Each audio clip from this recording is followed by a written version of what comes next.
Okay. All right. Okay, close that. All right. Wait for folks to come in here. Got a few minutes.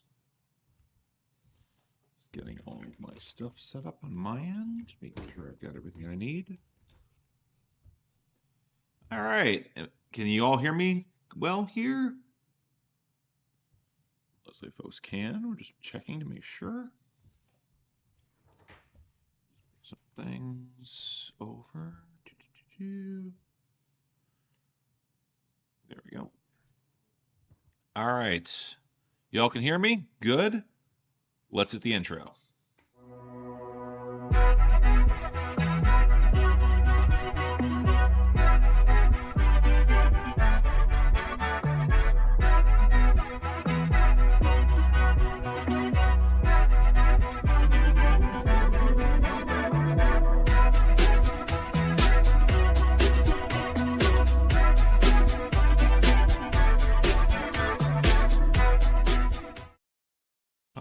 Welcome on board, folks.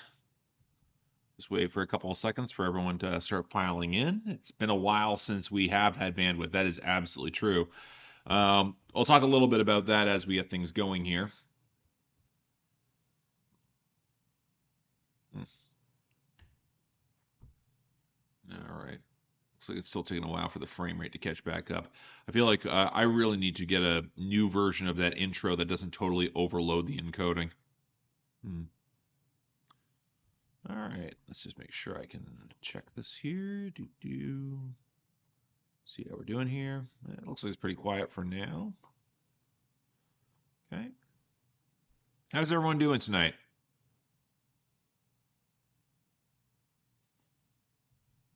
Okay. It's pretty quiet. Well, I'll just might as well go through my regular spiel here. For those of you who do not know, Bandwidth is my series that I started at some point last year where we go over the stuff that would otherwise be charting on Bandcamp that otherwise I've been trying to get to for a while. Stuff that it wouldn't otherwise, like, normally stuff I would be going through on my own, but I figured, why don't we all do this together? Hopefully, again, we find stuff that works for all of us, and we'll see where it goes. Quick thing from Matthew Cole. Thank you for the super chat. Thoughts on Snow Patrol's new song, I'll Keep Trying? Haven't heard it yet. Can't really answer. Shout out for Kendrick Lamar from Tom for winning 5 Grammys for A minor. Yeah, I have thoughts on that, but again, a lot of it ties to my general thoughts on Not Like Us. I don't love the fact that won as many awards as it did, especially as I don't think it's the strongest diss song, but I'm not exactly surprised that it did as well as it did because, again, like, you can tell how many people have a certain amount of animosity towards Drake given how that song got its reception the way it did. It felt very pronounced, to say the least.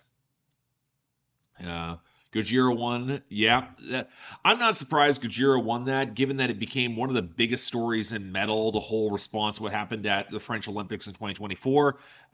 Yeah, I'm okay with that.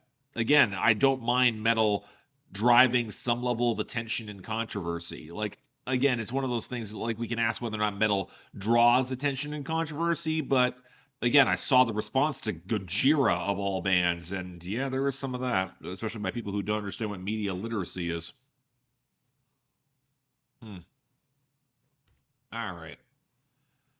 A couple things I want to highlight here before we get fully into things. The first being that bandwidth, and one, like, I like the fact that I can do bandwidth on Thursday night because Fridays are often framed as Bandcamp Fridays. In this particular case, for Bandcamp Friday coming up tomorrow, it's going to be all the proceeds from it are going to be going to California wildfire relief funds. So again, if you're looking to make a purchase off of anything in which we cover tonight, it will be going in that direction. This is not sponsored by Bandcamp at all or anything like that, but it is something to keep in mind if you do want to go find something that you like and hear tonight. And again, also make sure that the artists get something because given what's been happening with Spotify, artists are going to need all the help they can get.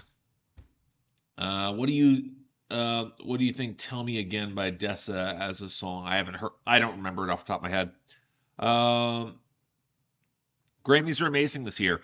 Yeah, that was an interesting conversation in my Discord, which again available for YouTube memberships at the highest level and my Patreon as well. The one thing I will highlight about the Grammys doing things well, I think a lot of that comes down to two things. Number one, they kind of had a lot of stuff teed up for them. They had one of the strongest classes of best new acts in a while that were pop friendly, that could actually get big plays on a live stage and were willing to show out pretty well. I also think that um, the diversified membership of the Academy in recent years really showed through this year, especially in terms of what ultimately won. Now, I have opinions on a lot of the wins. Like, I wasn't surprised that Cowboy Carter won, even for country album. It's the argument of whether or not it's a country album. I think it is. I think it's certainly viable for it. And of what is nominated, it's probably the most deserving. It wouldn't have been my choice for album of the year, but again, like, it is what it is there. Yeah, so but again, like, I think for Beyonce finally got her album of the year, and I think anyone who's overly complaining about it is kind of missing the point. Although it does have a little bit of the vibe of the Grammys finally trying to make up for wrongs. It's like when Nas won for Best Rap Album of the Year. I don't always love that with the Grammys because again, you can't really change the past. Like, that's always going to be a black eye on history that yeah, certain artists didn't win when they should have. Like Beyonce should have won for Lemonade. And honestly, like, I didn't care for Renaissance. It wouldn't have been my pick in 2022, but certainly Harry's House was not the choice there either. But again, it's going to be an interesting discourse to see how all this spills over historically with some time. Thoughts on Beyonce? Chris Brown won a Grammy this year. Yes, really. You know what? It's one of those things where the thing is that the Academy loves a redemption arc, even if Chris Brown has not done anything to deserve said redemption arc. Chris Brown also has, again, a slew of allegations to go along alongside this, but he also happens to have a diehard fan base that has never left him over the course of over 15 years now. I'm not remotely surprised that Chris Brown keeps winning Grammys, even if there are far better contenders in R&B that really deserve the attention. I point to that Lucky Day album that should have at least gotten a lot more attention. Um, I'm not complaining Doechii won Best Rap Album of the Year. I'm not going to complain about that either. Doechii for Alligator Bites Never Heal is a really great project. It's always a little bit weird awarding mixtapes in that category, but that's me being stodgy because I don't think a lot of people have a proper definition of what a mixtape versus an album even is anymore. Uh, but at the same time, Doechii is very clearly on the come up. The Grammy win will definitely boost her, especially if we see Nissan Altima crossover. That would kick ass. No qualms against that. How about Chapel Roan? That Chapel Roan speech was phenomenal. I'm very happy she made that speech. She deserved winning Best New Artist. I'm very happy that Chapel Roan had the stones to actually go up and make that speech because you could tell she was terrified. But again, that's the right speech to make. She is calling attention to the discrepancies where for starting artists or those who are at the bottom or who are signed to labels and get strung along and don't get health care, don't get support. She's absolutely right in that regard. Um, the temerity to say that though, like, and I mean that as a positive, is that it's the sort of thing I'm looking like, well, Lucian Grange is in the crowd there and I know what labels you're under. You better hope that that doesn't backfire on her. I'm hoping to God it won't. But again, there's people on these record labels. As much as we want to think that they hold themselves accountable and they're only focusing on the business, that's rarely the case. They do hold grudges, and that would be extremely unfortunate.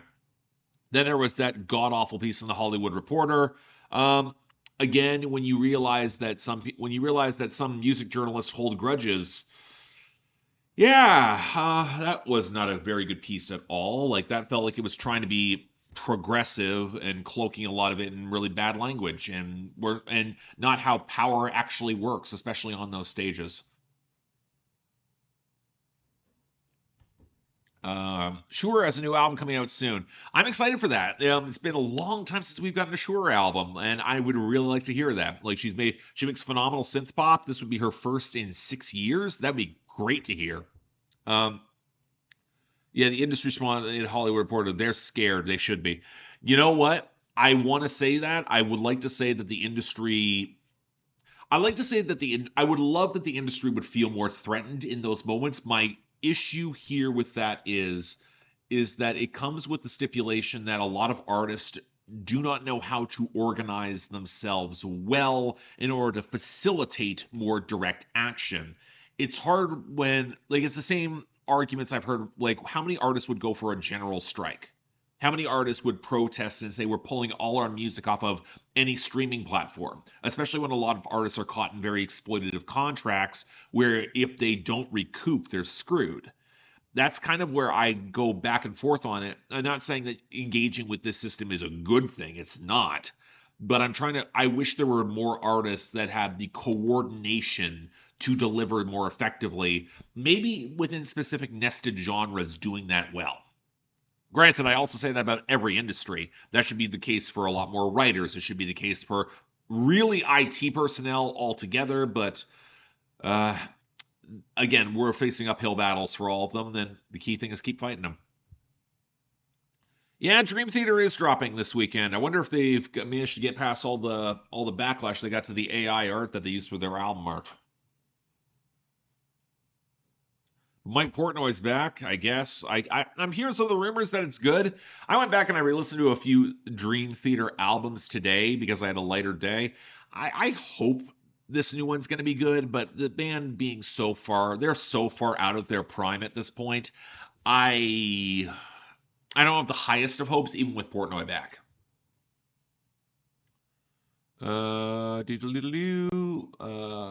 Okay. Heard the new Black Country New Road single.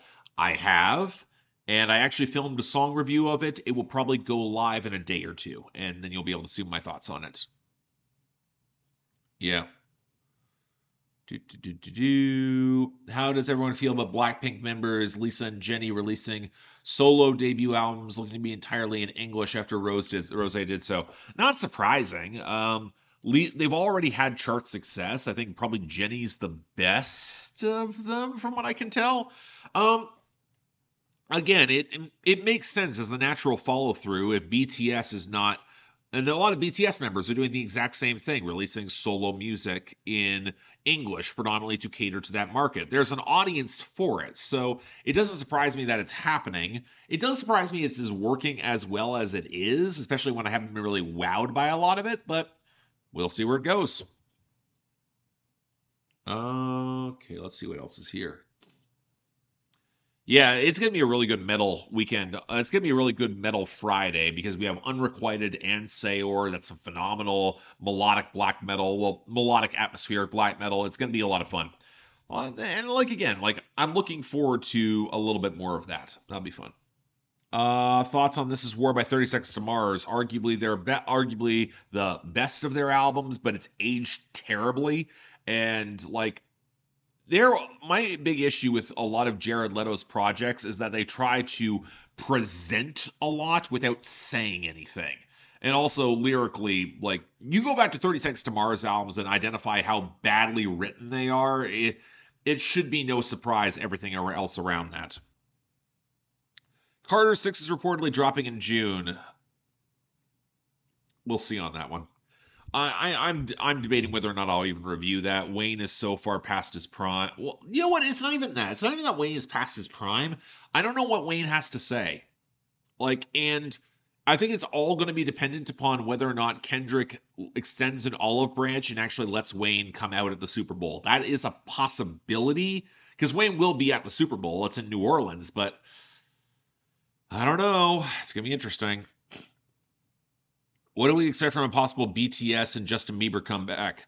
Justin Bieber is going to be Justin Bieber. I have an idea. He's going to make pop songs that are vague, that will get tons of radio play. You will know them somewhat, but then you will never care about them in some degree. BTS, I don't know what's going to happen with BTS because I don't know how much of their fan base has stuck around after like the band after they kind of split off to do their military service.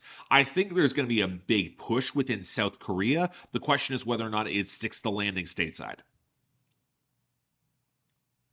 Okay, all right. What do you think of the new Lady Gaga song? Haven't heard it. Again, I heard Disease. I wasn't really a fan of it. It's going to be interesting to see what lands for all of that in that album coming up this year because it's been 5 years since the new Lady Gaga album. I really feel if she's not taking the opportunity to experiment more at her stage of her career, it might be a big mistake. Because again, like what do you have left to lose? Like you have canonical pop albums. Like why not take the big swings? You can easily do that and still tour even off your catalog. You'd be just fine.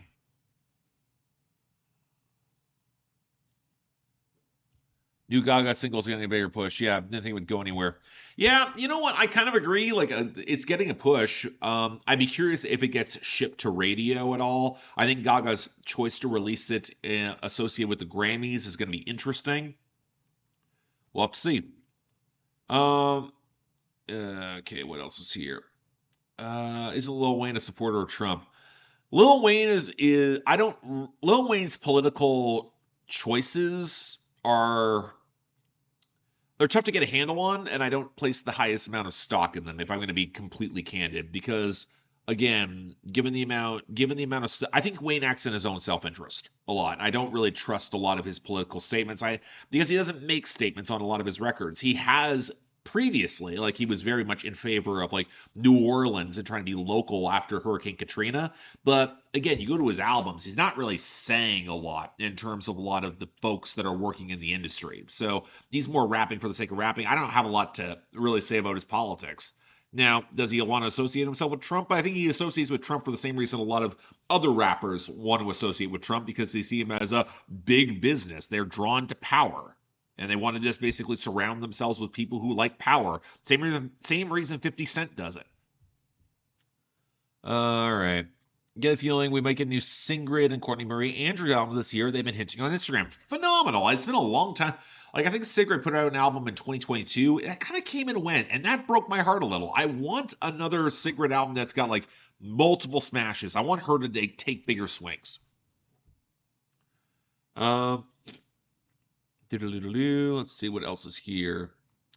Uh, Honestly, in terms of projects I'm most excited about in 2025, it's really going to be March because there's like Lucy Dacus, Perfume Genius, and Jason Isbell's dropping there too. March is so stacked with stuff that is coming, it is frankly insane. Like, I'm kind of appreciating a bit of a quieter, like, January, early February, so that March is just going to kick my ass. I know that. All right. What else is here? Any opinions on Oscar nominations overall? No, I didn't see enough movies. I can't really say one thing or the other there. I do have an opinion on one thing that hasn't been brought up in the chat yet, and that's that new upcoming Drake project. That's for Valentine's Day. It's a collab album with Party Next Door. Um, I have thoughts, especially as someone who does not like Party Next Door and always found him a little bit derivative. I'm hoping to God it's more small scale if Drake wants to play in that direction. Because if Drake wants to have any hope of recovering, he has to start and play local. I think people are gonna will eventually clown on it not doing as well as I think people want as I think Drake wants. But it probably would be best for him overall. Like, I don't think Drake will ever achieve the same level of clout and position that he had throughout the 2010s, and we would all be better off for that. I don't want his voice dominating the culture, especially given where his voice now is in the culture. That being said, I think there's going to be a lot of people who will be preying on this album's downfall, irregardless of the music. But I also don't think the music's going to be that good. So apparently, he's also teasing another solo album for this year. If he drops two projects this year and both of them tank, it's probably over for him. Drake is currently touring in Australia right now. Don't know how that'll go over. It's going over. See, that's the thing. A lot of people act like Kendrick Lamar just ended Drake. And that's, as much as we might want it to be true, Drake still streams like mad because the labels are still working those older records. And he still has a lot of fans. He's got a lot of like orbiters around him, especially overseas, where he will bend his style in order to grab that audience. And that's not like, again, there's a lot of people who will make songs for specific markets. And Drake very clearly did that when he's playing to a lot of Caribbean sounds, when he did it with UK sounds for grime. Um, and I think, let's be candid, I don't think the pop fans, especially those outside of the US and Canada, honestly care that much about the beef if they're ultimately going to come back around and say, yeah, but he's in concert. There's not a lot of major artists in his lane that tour in certain places. Of course, we're going to go see him because and we'll make it a big event. Is it now again? Should Drake be allowed or whatever that is, given some of the allegations thrown around about him? Well, again, we will see how that all rolls out. I think that's a larger and messier conversation because holding stars to account for what is said in rap battles is a touchy subject. How'd you feel about new music in January on a whole? What stood out? What surprised you? What disappointed? Okay, three albums I want to highlight. First off is from 256 Pi, the album that's the moniker from the Wonky Angle. He put out an electronic project, kind of a blend of house and IDM, and it's excellent. It's everything I wanted that last Jamie XX album to be. It was very much that. It was lush, it was colorful, it was very melodic. I really had a blast with it. Really, really fun project. Another album, the new album from The Weather Station, Humanhood, Canadian Sophistopop. Really loved that. I think it's cerebral. I think there's a lot going on within that project that I thought was really thought provoking. I feel like that album is gonna get slept on. I'm happy that Pitchfork finally got around to reviewing it because I don't think a lot of people really followed or cared, especially after The Weather Station or one of those indie acts that get that one burst of critical acclaim that happened with Ignorance in 2021, and then 2022 album kind of killed all their momentum. But I think this new album is really special. If you haven't heard it, you should. Third one, I'm going to say Ethel Cain's Perverts. Again, I don't really need to add much. I went off at length about that project. The Ethel Cain project is just like it's ambient drone. I think it's really compelling. It's really there's a lot of layered meaning to that project that really needs to be actually unpacked. It's definitely one that required that I sit with it, but again, I think it's really, really strong. I'm not as like I know like for everyone who's seeing like Anthony Fantano has given out so many yellow flannels so early and just coming out of January and February. I'm a little cooler on some of that stuff as a whole, but we've also covered different things. Like for instance, I was not as hyped about that Bad Bunny album as a lot of people are. Partially because I translated the lyrics, partially because I have mixed opinions on the interpretation that the loss of the woman he's talking about is allegorical for for his nation in Puerto Rico in terms of what that means. I get the interpretation, I get the thematic arc. I don't think I always buy it, and the production is messier than I prefer. It feels like there's a lot of half measures on that project that kind of irk me. Honestly, the one that kind of disappointed me was the Franz Ferdinand album because it felt way too safe. Like it was the sort of project that I'm like, yeah, there's a couple really great bangers on that project, but you could have taken a swing. And it really bothers me that a lot of the critiques that Sparks made of them when they did their collab back in 2015 have really come to pass. And it feels like Franz Ferdinand are content with being workman veterans. And there's nothing wrong with that because they're consummate good entertainers, but they should be better than what they were. They should have taken bigger swings. Yeah, the weather station was great, great, great. I completely agree. All right, what else is here? Morgan Wallen's upcoming album.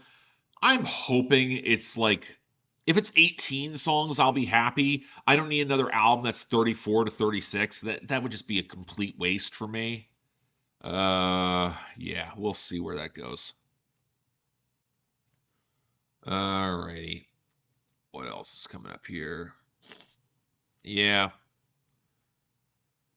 You know what? Okay, like I don't understand why the Weeknd and Bad Bunny need to be so long. More on the Weeknd side. I get the Weeknd album being as long as it is, especially because he was trying to do a lot. Like that Weeknd album was very clearly trying to address all of his recent stuff in the wake of the concert issue with SoFi, the Idol being a catastrophe, and then trying to also be a concluding arc to what he wanted to do with the Weeknd persona. Plus, he wanted to make a big statement about like coming from hell to purgatory to heaven. He was trying to do a lot.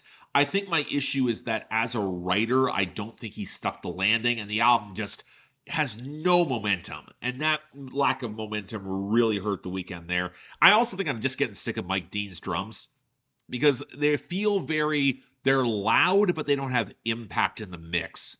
And his brand of production is starting to really sour on me for the lack of groove that manifest. All right, what else is here? Yeah, I have to listen to Morgan Wallen on Billboard Breakdown anyway. Yeah, that's kind of the thing. Like, I'm not going to be able to escape that project. It's going to be there. The Hurry Up Tomorrow movie. I've been tempted. Like, the thing is that I don't tend to have because The Weeknd is the lead actor in it. He's acting alongside Jenny Ortega. The director looks intriguing, but at the same time, I saw The Idol. The Weeknd's not a good actor. Like, and maybe with better direction or something that didn't. But and the problem is the project will be self-indulgent. So if the project's already going to be self-indulgent, aside music I don't love, and for a thematic arc I don't trust, it's just going to feel like again, it's the sort of thing that doesn't inspire a lot of confidence. And I am busy enough in 2025. I do not need to seek out things that would be mediocre. Yeah, Timeless is bad. I've swung around on this. I think Timeless is bad and is worse in context with the album. I think Pharrell did not give him a good beat with that. I think Playboy Cardi was completely worthless on that song. Yeah, honestly, Playboy Cardi has soured on me so much since Whole Lotta Red. I think a lot of his presence has just been such a net negative. None of his proteges are any good either. So yeah, um, I know that puts me out of step with a lot of people who think that it's lit and that he has some sort of magnetism, but especially after he jerked his fans around so much the past couple of years, uh, I don't have an incentive to check out a new Playboy Cardi album. And let's be real, would you want me covering a new Playboy Cardi album? I don't think you would. Like, you know where I'm coming from when it comes to content and sort of things that I would otherwise like. I don't think you would want me to sit through that. All right. I didn't know about the movie. Yeah, Timeless was whatever. Playboy Cardi's guest features are usually not good. The problem is that Cardi's guest features often are more they they draw attention because it's Cardi. They draw attention because Cardi is contributing his presence less than he's actually saying something within the song. Now that's true with a lot of rappers. A lot of rappers will they don't fit within the ideas that might be being trying to conveyed in the music. They're just there to drop a sweet verse and then bounce. Like, but at the same time, it drives me a little crazy that a lot of what Cardi is just there is to cultivate a vibe, and I don't think the vibe is any good. So when that happens, I'm looking at the whole situation. I'm like, okay, oh, you're here. You're not adding anything. I don't care for your vocal delivery, which has only gotten worse. So it feels like a waste of a guest appearance. I'll just say it like that. All right. You know what? Enough about me ranting about Playboy Cardi. That's going to get clipped out of context, and then someone will try to leak the non-existent divorce documents I have. Yes, that was a deliberate reference. So you know what? Let's hop in and let's get things started here. Imagine that Bruno Mars and Playboy Cardi is going to collaborate. Oh, it'd be like that Sexy Red collab with Bruno, which didn't work at all. But you know what? Let me rephrase that. It worked for Sexy Red. It did not work for Bruno Mars. What do y'all think about the new Kanye album that's out this year? Yeah, Bully. The one that's apparently AI assisted? Yeah, I'm not reviewing that. I got other crap to do. All right, so let's get things started here. Okay. All right, let's get my browser activated here. Yeah, imagine listening to a new Kanye album in 2025. Yeah, don't we all have better things to do with our time? Like Kanye's last good album was over a decade ago. Like, move on. All right, Bandcamp Daily. Here we go. All right, album of the day. Let's take a look what we have. That's a retro album. That's something that was from that's actually a re-release from the Bob Marley project. It's released, I believe today is his 80th birthday. That is a compilation. Let's start with this one. From Lawrence English, Even the Horizon Knows Its Bounds. I don't. It looks like we're starting off with some ambient music. I gotta love starting with some ambient music. All right, let's pull up what the song actually is here. Hold on a moment, folks. Just checking this in here. The song is called Efkibi okay, so it's the acronym of the actual Even the Horizon Knows Its Bounds. It is the acronym here by Lawrence English. Let's give it a shot.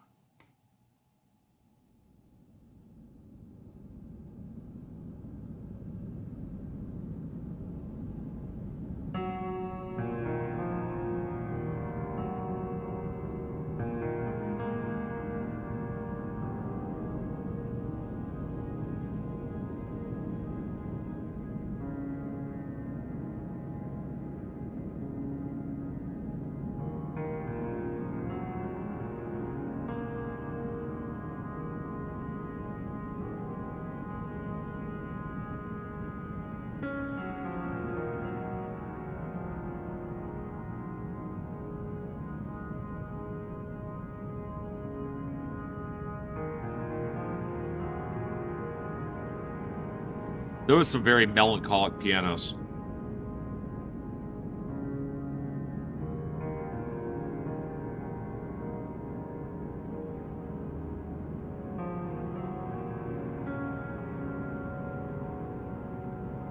Nice texture though, in and around the sides though, like it.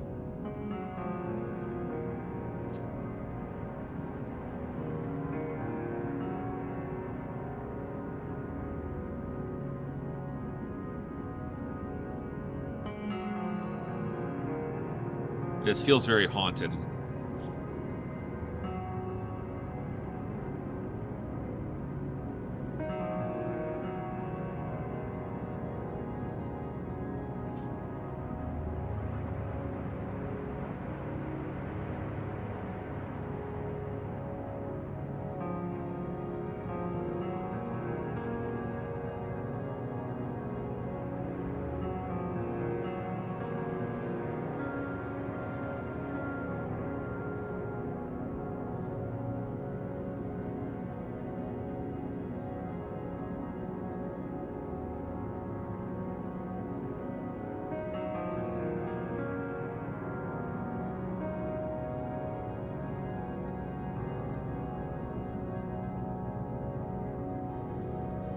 What's interesting about this is that apparently it was commissioned for a museum, and you can really tell.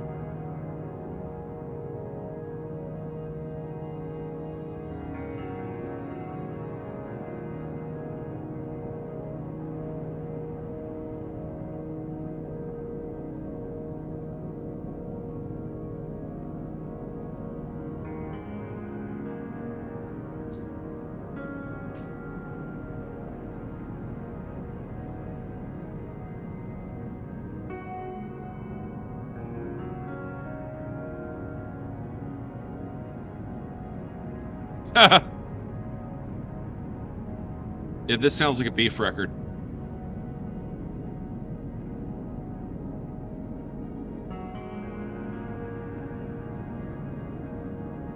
Like, I like the textures here. I guess my question is whether like there's some like a little bit slightly more synthetic textures that are cutting through now. I don't know, like.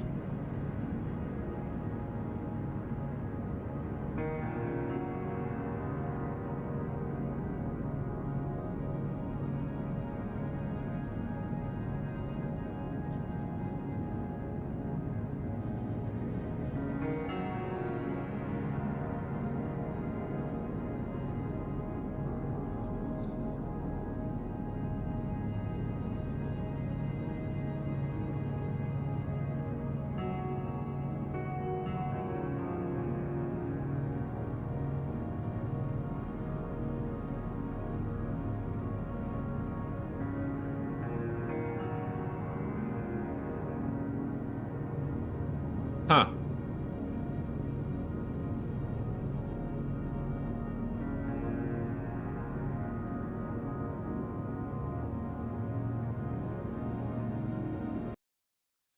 All right. That was Even the Horizon Knows Its Bounds. This looks like the first part of the movement by Lawrence English.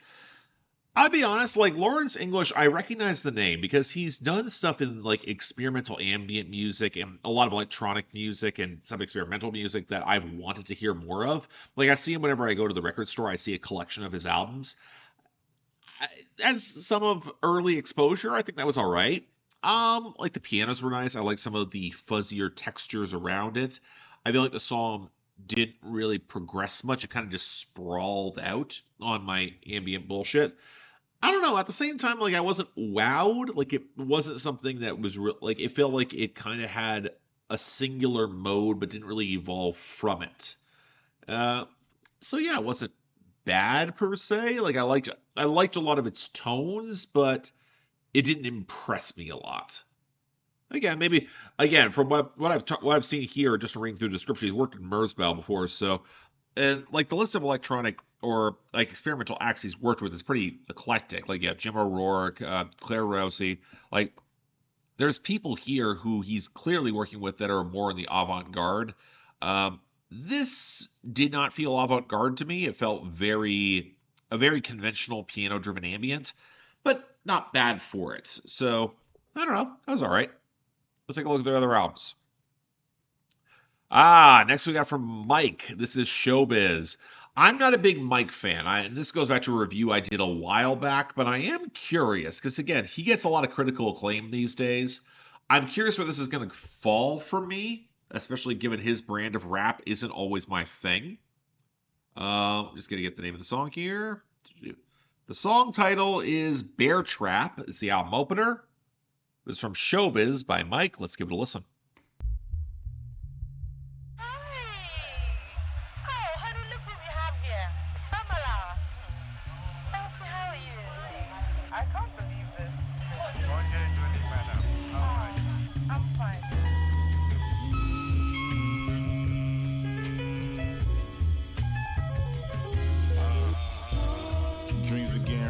I was poured in. Nowadays I don't pray for shit, but for more strength.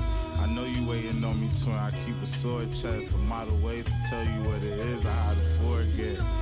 It pains you got drip. There's no remorse left. But I guess you bound to hate the shit that you was force fed. That sour taste bitter. How I'm more in best. I'm down to take a trip around the Corvette. To keep it close, I'm down to weigh a bit inside the torment. Sleep and smoke, I try and gauge my spirit, make it stormless. It's freezing cold. Low-key been a minute since a warm test. It's deeper holes, complicated feelings and ignore stress.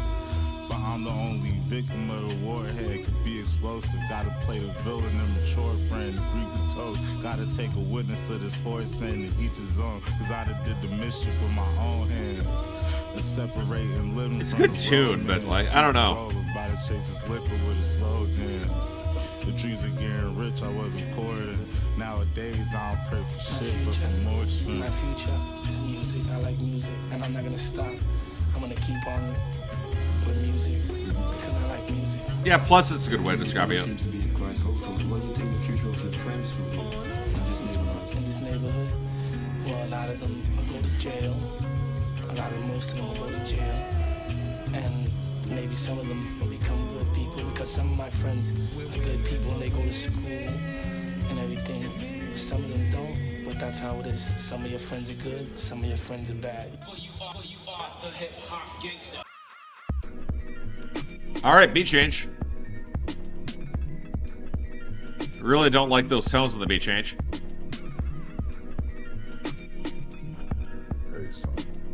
Really tinny. Yeah.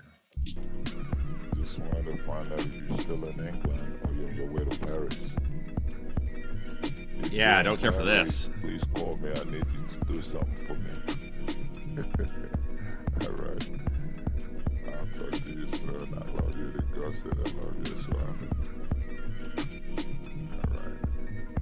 I heard your message this morning that you guys are driving to Paris.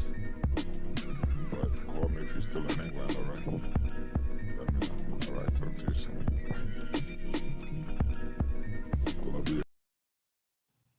Okay, that was Bear Trap from Mike from the album Showbiz.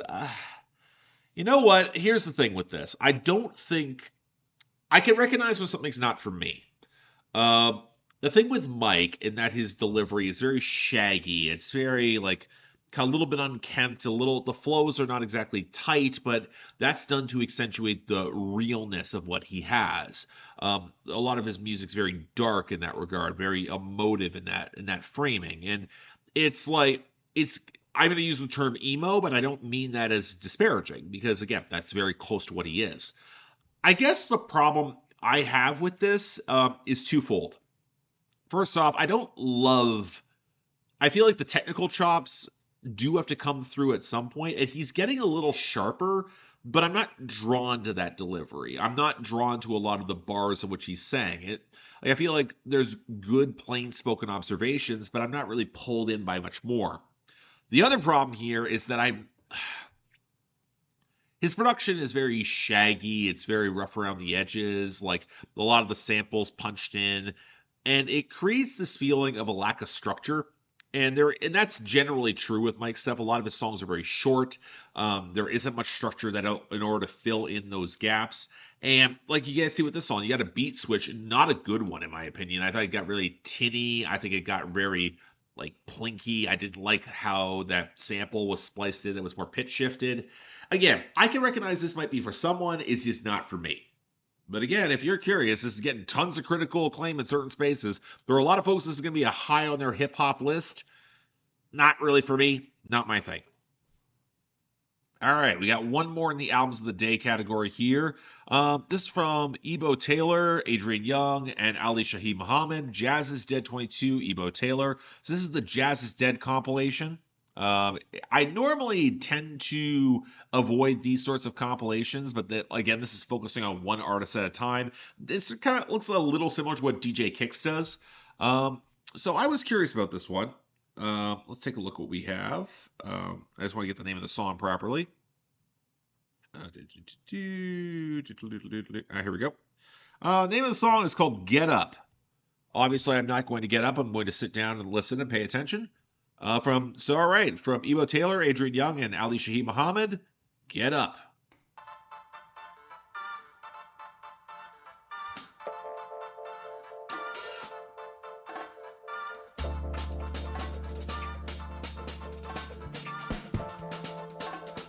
Ooh, that's funky.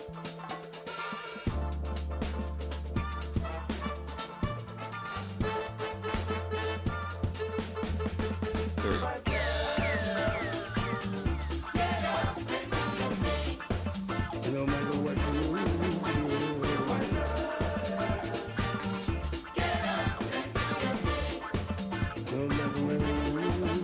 Yeah, James Brown's a closer comparison. It's not really jazz. More funk, I'd say.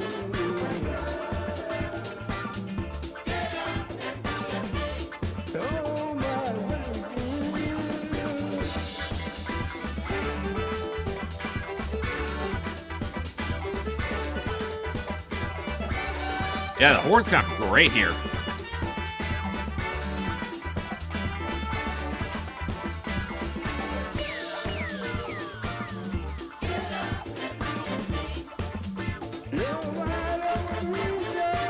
It's fun. I like this.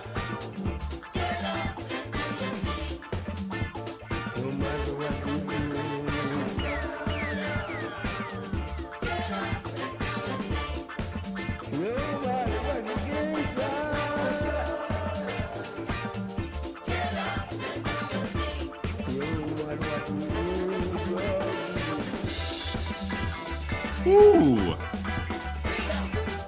I like that Adrian Young gives some of that texture that he has in some of his mixes. There's a little bit more going on here.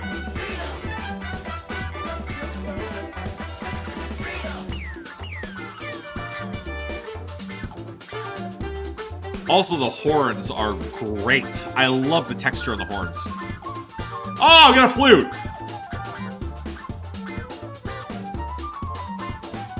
Woo!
Pay attention to the drums as well here. There's a lot going on in the drum progression. I really like it.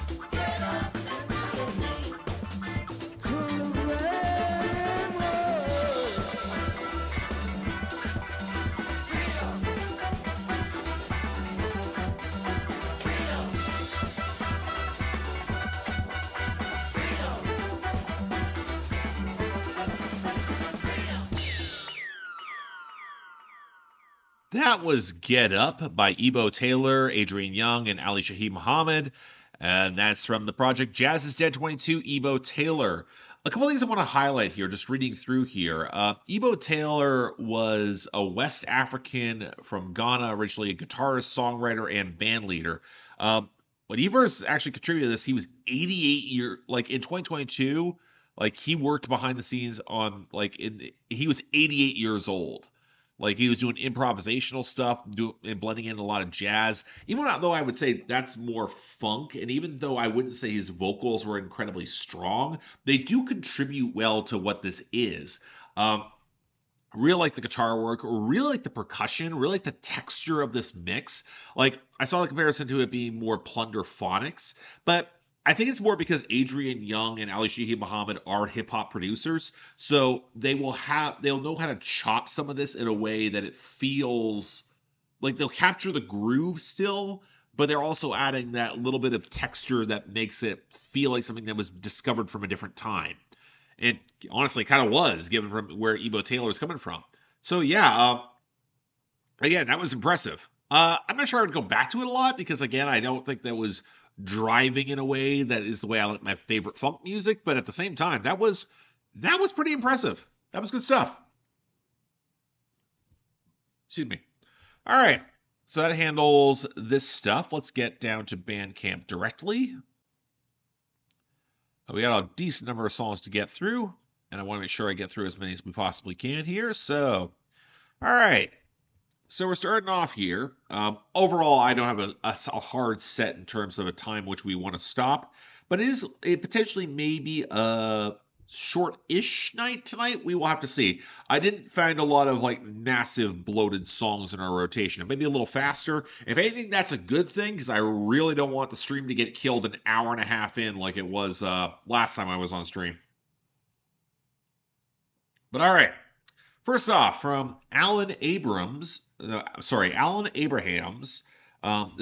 some deep house here. He's looking to try to make a pop project. The song is called Try. Let's give it a listen.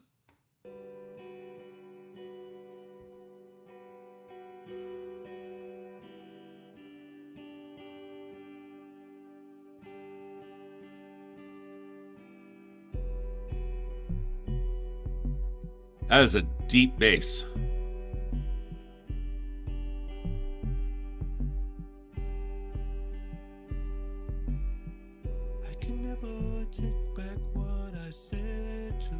This guy from the UK. Even if I tried, it's entwined like a crochet.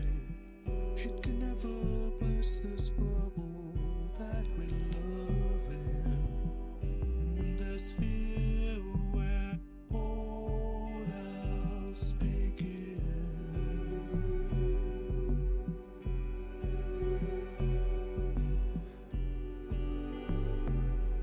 That's some pretty strings there. What's said and done, it's already in. Let's move on, just not care, and let's try.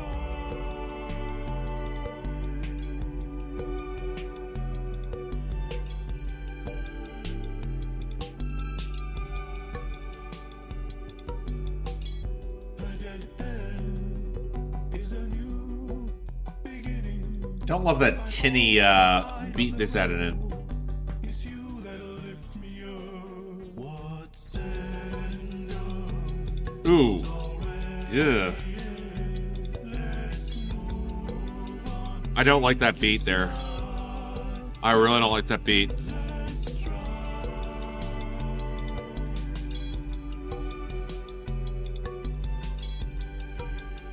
Oh no, I kind of get the same feeling. I'll describe why, because I have the lyrics in front of me here too, so. Yeah, Rid, it does. I agree with you. Like, the strings are nice. Like, there's interesting elements here, but there's also parts on top of it that are not clicking.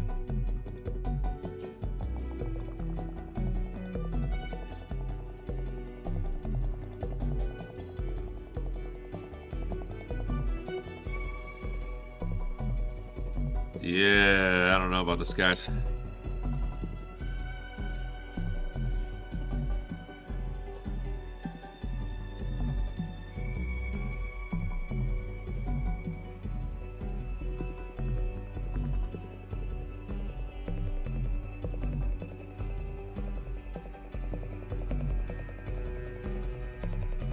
Yeah, Ka, I kind of agree with you. I would have liked a house track right now, and this is not it.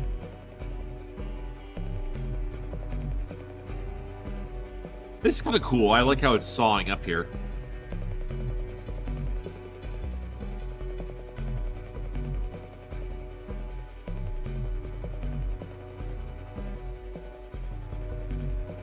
Like, I don't think it's precisely bad, but I have thoughts on it.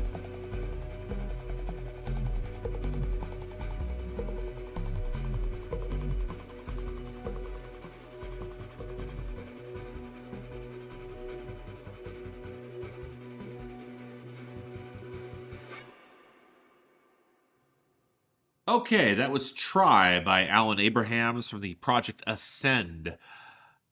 I gotta be honest, I didn't really like that. And, like, it was very... Okay, let me start off with the parts I like. I think the strings sound really good. I think that very bubbling underlying groove was nice. The vocal intonation really reminded me a lot of certain UK artists who are more stately and are trying to carry themselves with a lot of composure, to be very emotive. Like Sam Smith does a mode of this. There's other artists that are fit in this space that are trying to do a little bit of that soulful style that I don't always think has much groove. This, though, has other problems. I think the vocals felt a little uncanny. They didn't really blend well. I'd also say that very tinny element they add for that little bit of popping percussion, I didn't like that at all. But I also had the lyrics in front of me, and I gotta be honest, I didn't care for the lyrics. This is a song all about trying to, like, you are post-fight with your partner, and you're trying to convince them, like, look, what we already said was said and done. Let's keep trying to make things work, which is a good sentiment, but the way it's composed and the writing feels weirdly condescending. I don't know, like, there's a way this song could have worked, but it feels very much of... It feels demanding in a way I don't like.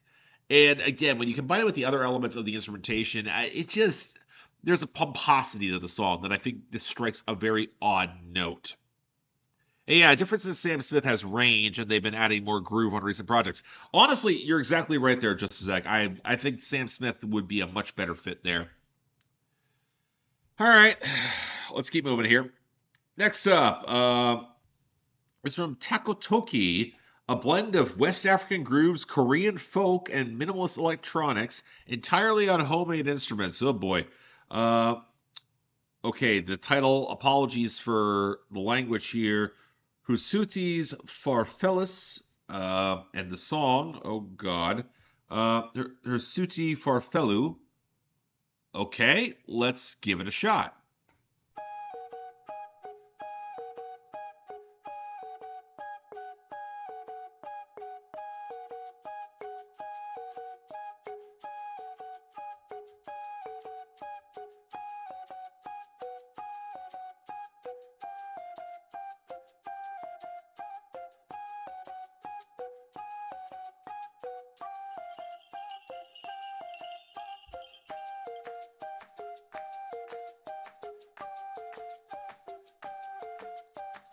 Oh dear.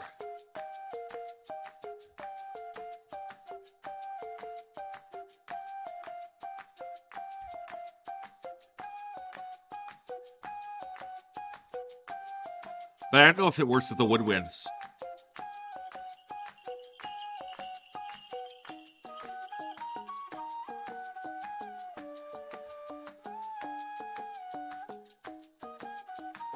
There's certainly cultural exchange, all right.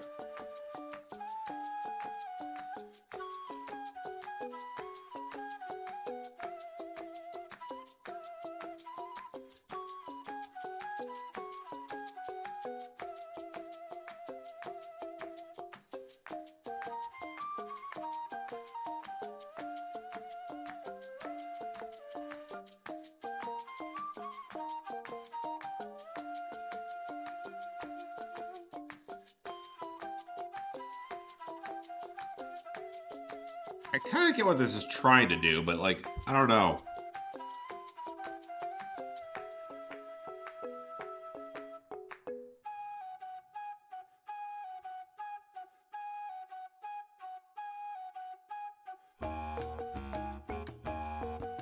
Okay, then.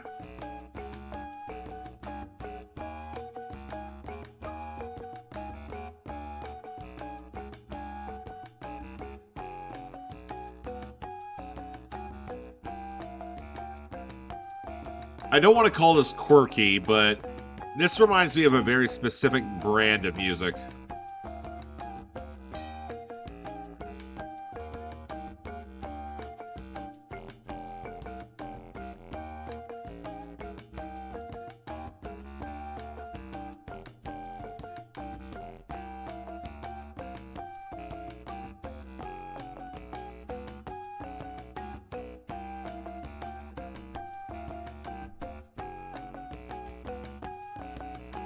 Yeah, I don't know.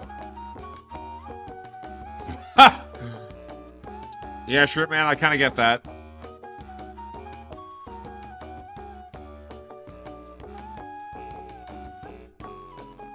I don't think it's a synth. Yeah, to me, it comes across like more like a specific like a woodwind that plays in a much lower register,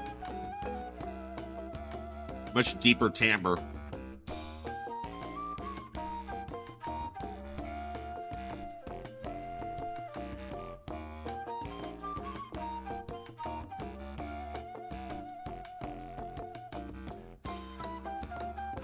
Well, okay. We'll get to more of this in a second.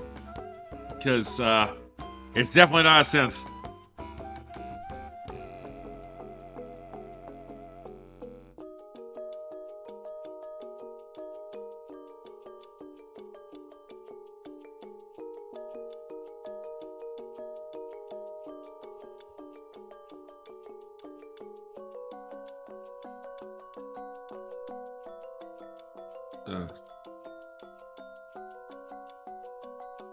Yeah, the right setting, this becomes nightmare fuel. Like, I would not want to take acid with this.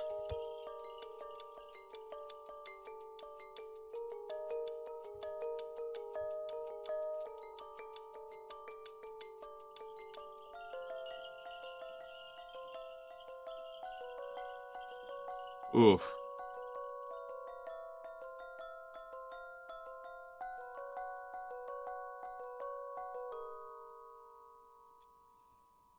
Okay, it's a choice to end the song like that. That's from Harsute Farfelu. The project's called Harsute Farfelus by Tako Toki. Okay, a few things about this group. Apparently, they are a French-based group that kind of does everything with improvised instruments.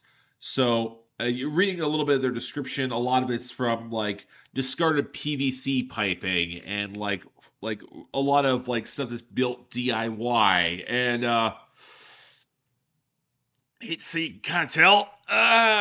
Yeah, it's, you know what? Here's the thing. What it reminded me a lot of is there was this era, I want to say between like 2008 and like 2014, 2015, where you had a lot of improvised, like not improvised, but they're very twee style, where, but that twee style was often infused with like West African rhythms, and like it was trying to be very much a mode of cultural exchange. Tune yards immediately comes to mind here. The problem is that it very rarely works. It feels very dated. It feels very awkward, especially when it feels like the elements are not gelling together. Like some of the melodies were decent, but they never blended well. And it often felt like they were kind of competing to try to like throw you off. Which is like, again, it felt like it was the sort of thing that was more built to unnerve somebody than draw somebody in, which left the chimes at the end feeling very odd because that felt like it was very, like, it was not simple, but it was very much of, I want to draw you back. It was kind of sweet at the end. It didn't really fit. I don't know. Yeah, I don't know how I feel about it. Like, I don't, again, it's a little odd to have this blend of cultural expression trying to produce this fusion. To each their own, I guess, but I'm not going back to it. That is not for me. Not at all. Okay, next up. We got some alternative rock from Australia. Okay, this is from Floodlights. The album is called Underneath. The song is called The Light Won't Shine Forever. Let's give it a shot.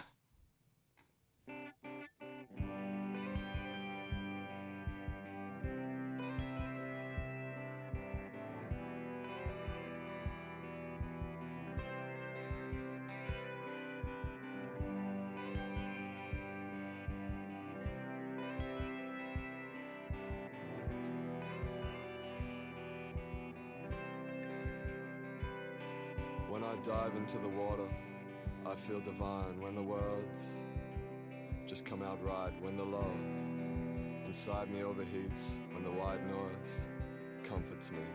When I live out my poetic dream. When I'm moving too quick to run. When I feel the heat of this old sun. When the lights flash fast, I smile. When the sharks are swimming fast around. And I shake off the smothering hands. When I realize I can lose control. When I'm flying with nothing to slow.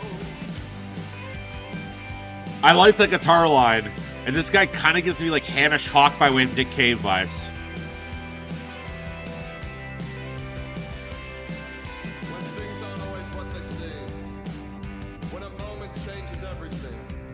A little bit, like I hear some of the Nick Cave in his like throatier delivery. A little bit of David Byrne here as well.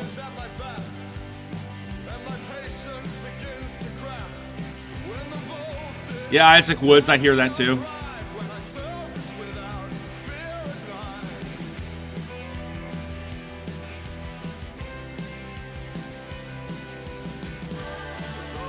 Ooh!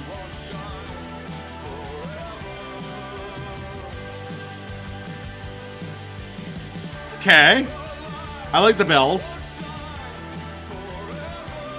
You can definitely tell this has some budget because this is not swelling the way you want to kind of hope for, but like...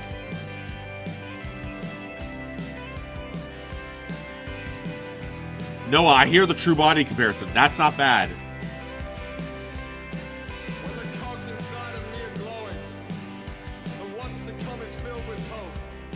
When the currents swim and dance around, and the flame in motion licks and burns. When our bodies Okay. and our skin is soft and sweating. When I manifest just what I feel, beyond the comfort lies a thrill. When I know adventure waits, but I don't know the steps I'll take. When I hold an unknown hand, when I know we might not meet again.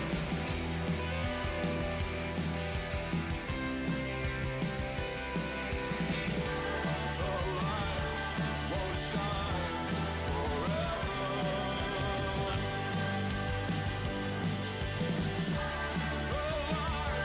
won't shine Yep.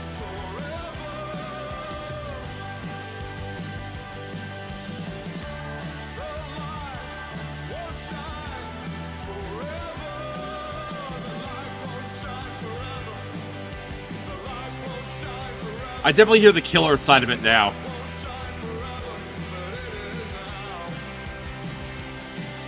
The light won't shine forever. Please get these people a budget. Won't shine forever. The light won't shine forever, but it is now.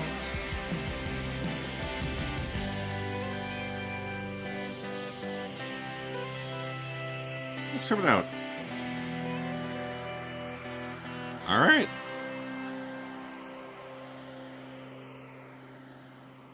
Okay, that was The Light Won't Shine Forever by Floodlights from the album Underneath. That was really good. That was the sort of song I'm a little bit kind of happy that we got tonight because we were kind of on a rough stretch for a lot of stuff that was just bouncing off me in an odd way. That was nice. That was really, really nice. I see here Nick Cave, I hear a bit of Hamish Hawk, I hear a bit of Fontaines DC, I hear a bit of The Killers. It definitely feels very Australian in some of that ragged edge and like the theatricality that comes forward there. Yeah, again, I agree. The production is the issue there. That is a hook that should go off. I can imagine if this band had a budget, they would have they would have production that soars a little harder. That gets me okay. I want to hear them live now. But yeah, that was impressive. I think they know their way around a hook. I really like the guitar flourishes that really popped off. Yeah, that was nice. That was good. I want to hear more. Again, I wish the production was better, but we'll see. All right, let's keep moving. All right, we got avant-garde sound design, industrial backbeats, and weird samples. This is from Maria Wildeas. The project's called Deep Meaning. All right, and the song is going to be called Da Vinci. All right. It's not as long as you might expect. It's only about 3 minutes. Let's give it a shot.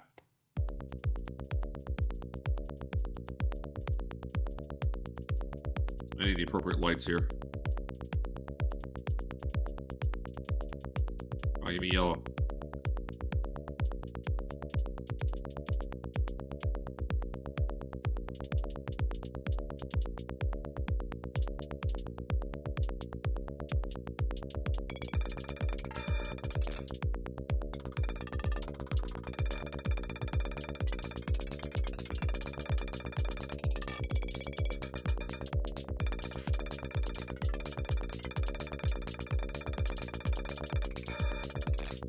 Okay, so it's called Crop Circles. Apparently, this is one of those ones where Bandcamp doesn't know how to label things properly. How long is Crop Circles?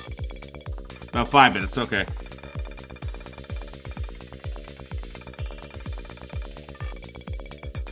I don't dislike how they're blending things here. Like that bass pulse with like the weird creaking rattles is kind of nice.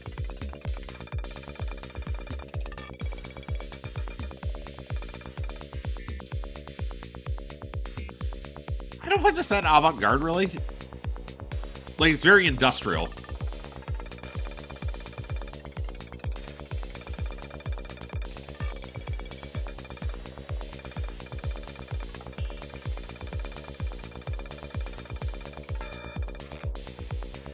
I guess my, like, signpost of what has been considered avant-garde has shifted so much, so wildly, not just within this show, but the past, like, 4 or 5 years. Like, I would listen to this on a regular. Like, Jolene makes more difficult music than this is.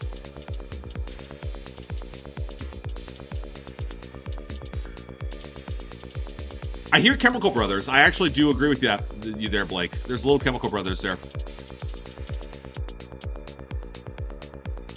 A shell wonky angle. I think he'd like this.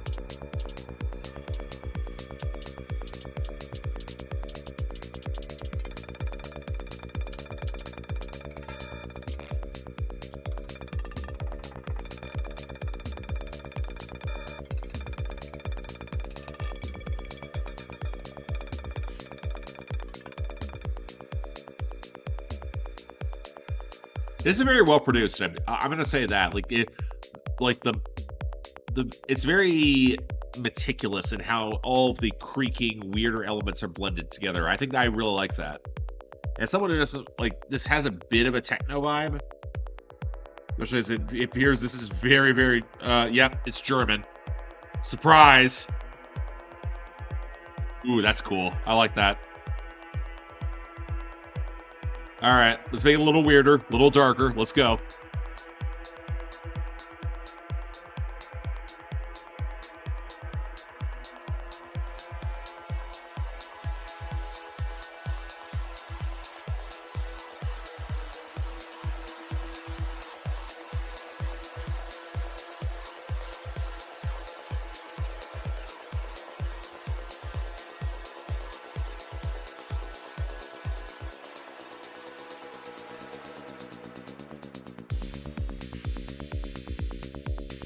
Yeah, the fact that I could count that down and it felt like a hit. This is a little not as challenging as I was expecting it to be. It's good. I like it, but like.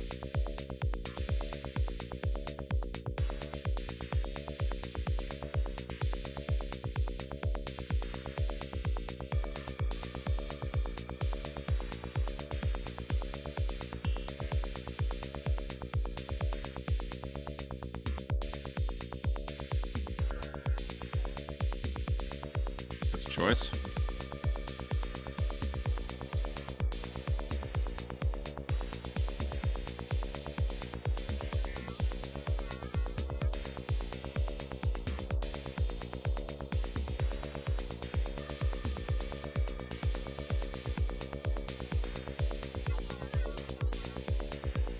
Yeah, those are like kind of like gargled pieces I don't love.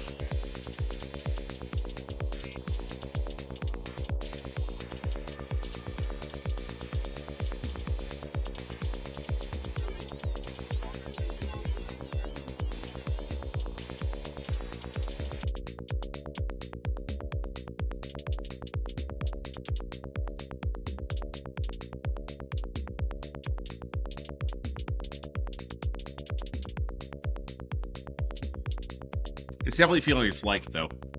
I think we're about over.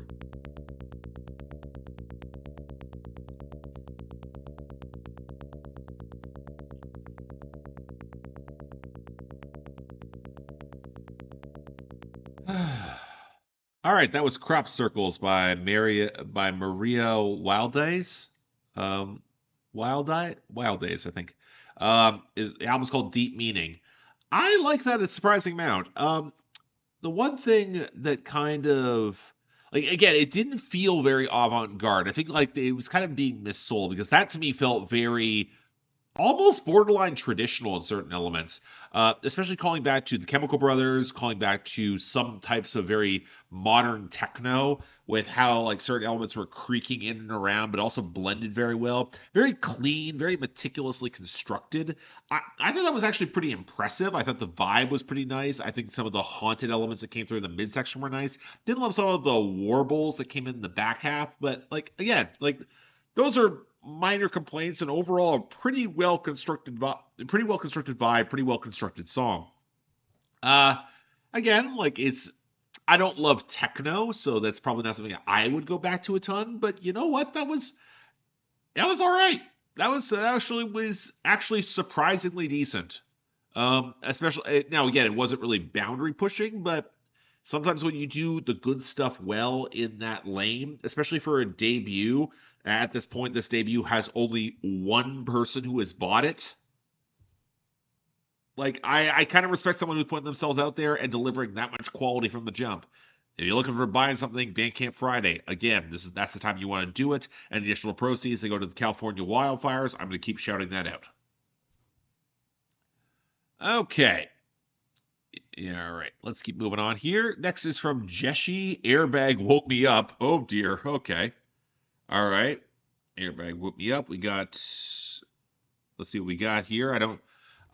apparently people are saying that like it's the opening track. We will see what it is.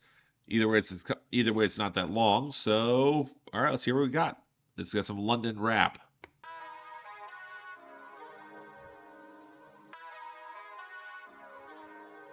Huh. Oof.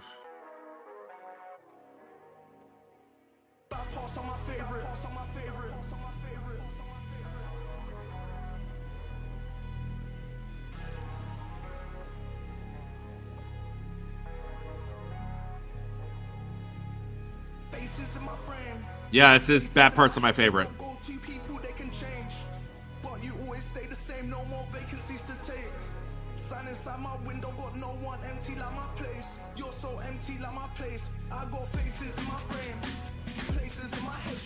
Ah, I got hip house. Got it.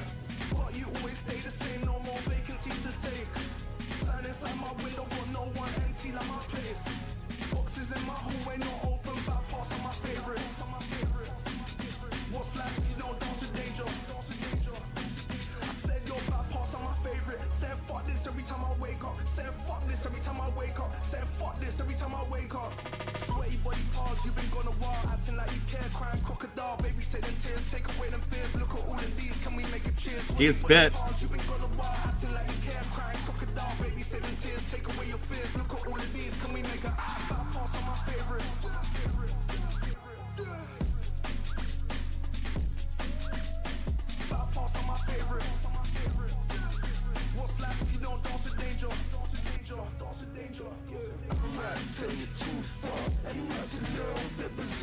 Yeah, a little bit of garage, I'd say.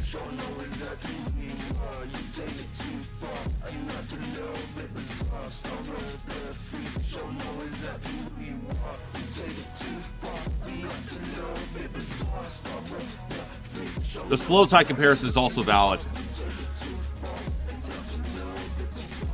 He's not as, like, enraged as slow tie can be, but, like, I can see this doing well.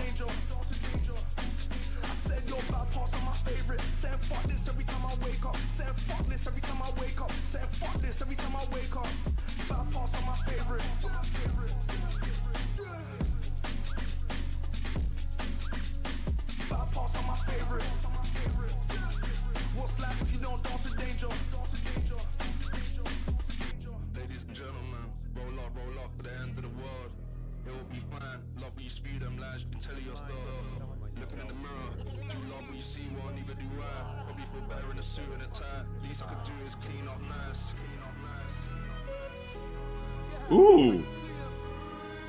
I like the strings there. That's nice.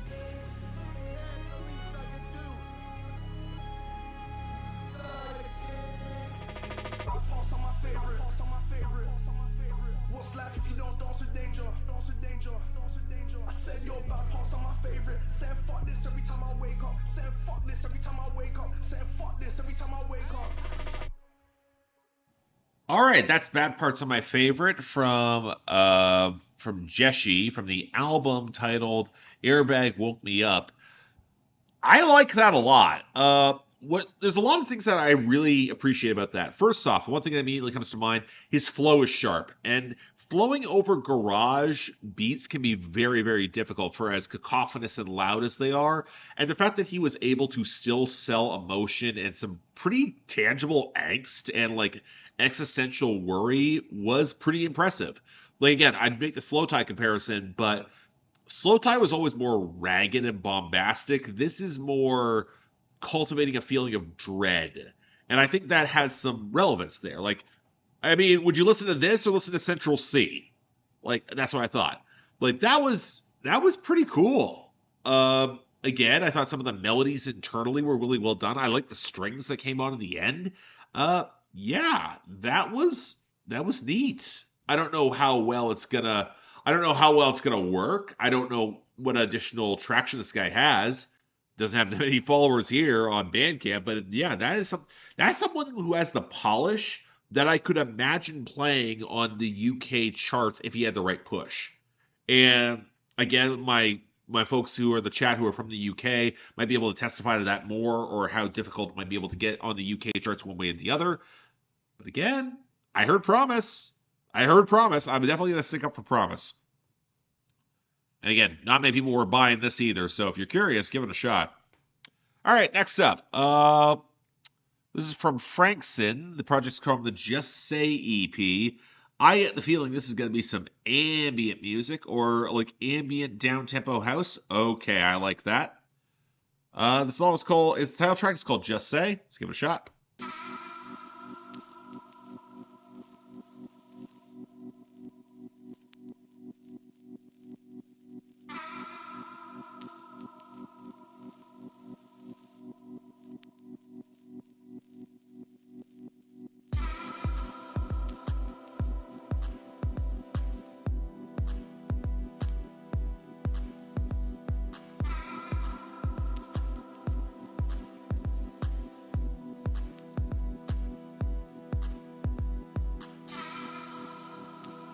Ooh.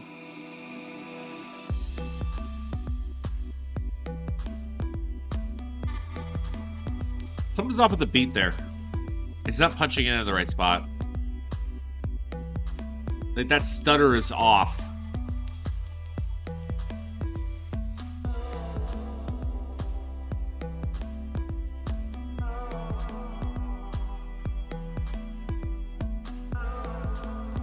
Yeah, the clatter there is just off. It's striking an odd rhythm.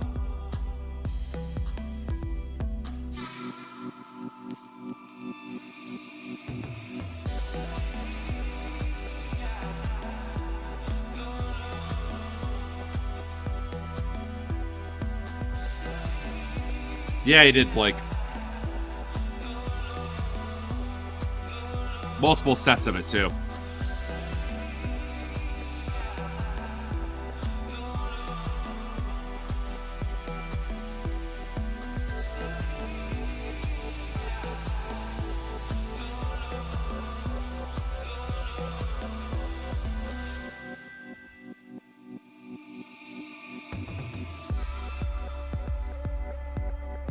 Now we're going to a bit of a tropical house vibe? Okay.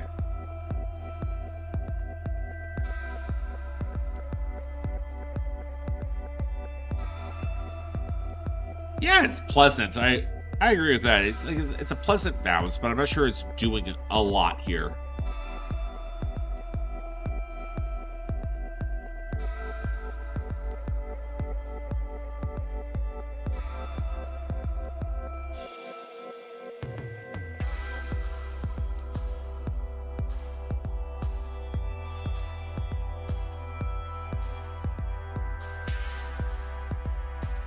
It's trying to do different things with how how the beats keep changing up here.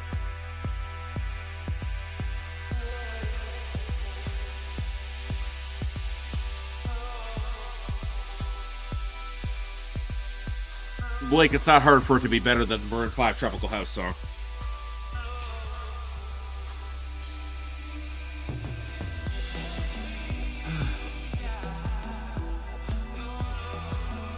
Justin Zach, you have that early sign off. Yes.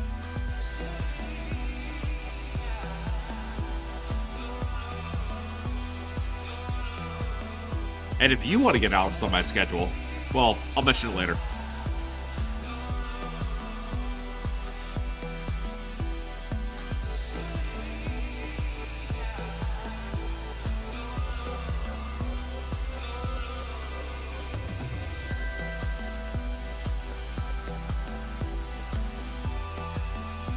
This did grow on me, I think.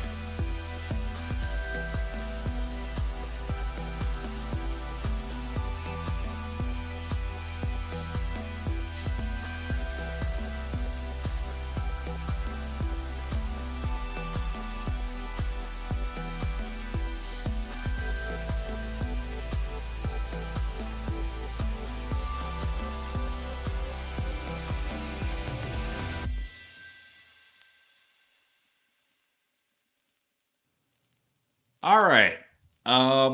Okay, so just want to get the name of that song because that's from Frankon from the Just Say EP. That was Just Say. Kind of grew on me a little, not a lot. Again, so there's a couple things I liked about that. I think that once it got into more of a tropical house groove, I have nostalgia for that song, mostly because it's got a little bit more bounce to it, and that's kind of what grabs me. The rest was just fine, I guess.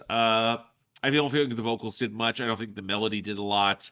I feel like a lot of the syncopation that came with the beat was in a very odd place. It felt a little bit early, so it kind of kept stumbling over itself. It got better as the song proceeded, but I wouldn't say it was strong. I wouldn't say it was entirely impressive.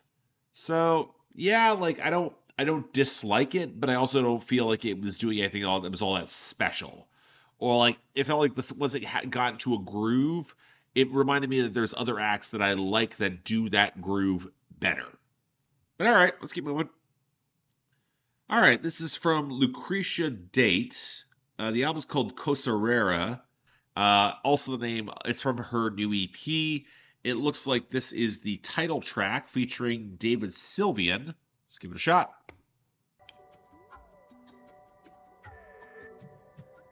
Okay. Un día bien, un puma negro, el calor va desgarrando el suelo. A 150 van rebasando el ritmo del deseo. A su lado va un Prometeo. Oh, that's cool. En un pacto fino en México. Y lo que te encuentras en pedacitos todo el conspirar. Muertos 6 ojos rolando va. Alterando el rato. Suerte vil, adoración total. Got a little bit of like an alternative pop vibe.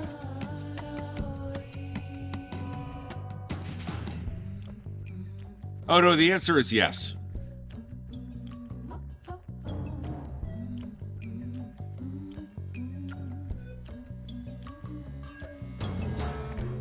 Después del fin, respiro urgente. Una luz blanca por todo el desierto.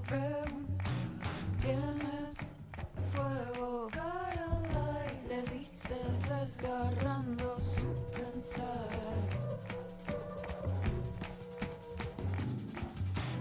Cuarto mil ojos de plata y sal. I like the acoustic guitar that underscores a lot of this.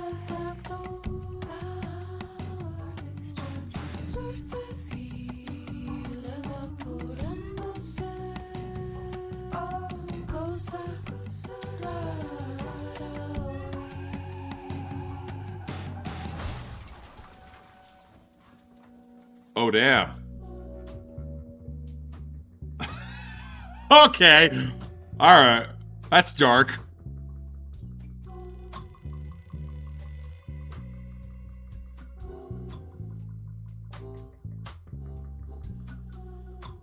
We're out of favor, a danger to ourselves. Hi, David Sylvia. It's not unfair to me. It's something else. My body's smeared in bloody red. Okay, it is. Said she loved me, but I don't trust her yet. I'm not quite lucid. I'm far from clean. All right, then. I'm plummeting slowly, doused in dopamine.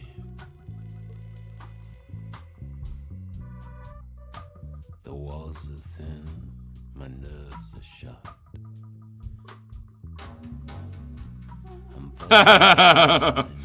Yeah, he does have a bit of Michael Gira eyes. That door locked. Okay, that was Cosarara featuring David Sylvian from Lucrecia Date, from the title track of the EP of the same name. That was intriguing. Definitely going for more of an alt-pop vibe with how it was underscored with that acoustic guitar and a lot of the atmospheric, brittle effects around it. And then the song kind of just morphs into this much more dark, gothic thing by the very end. A little bit like some sultry blues to it. I really like the more textured percussion that goes with it. It does create a very Latin feel around the track. Yeah, you know what? Like, that was kind of neat. Again, it felt like it was... I don't want to say it was trying too hard, because I don't think it was. To me, it felt very much like it was trying to do something in a very unique... I don't even say unique. It felt like it was a synthesis of ideas, where you had a lot of those dark alt-pop vibes favored with some Latin music, but also plays with this very warped, twisted, bluesy touch. And it was trying to be extremely dark, but I'm not sure it fully stuck the landing. I'm not sure the atmospherics were fully there. But I didn't like it. It felt, again, a little dated. I feel like there was a brand of, like, not indie folk, but like certain singer-songwriter material that was trying to be a little bit more gothic and theatrical around the late half of the 2000s and early 2010s. That feels like this falls in that lane, but I'm not going to complain. It was pretty good for it. All right, next up, we got some wrap up here from Goya Gumbani, from Southeast London-based Goya Gumbani. All right, the project's called Warlord of the Weegians. All right, and the song's called Firefly. All right, let's give it a shot. What is your challenge? What is your challenge? What is your challenge? What is your challenge? What is your challenge? What is your challenge? What is your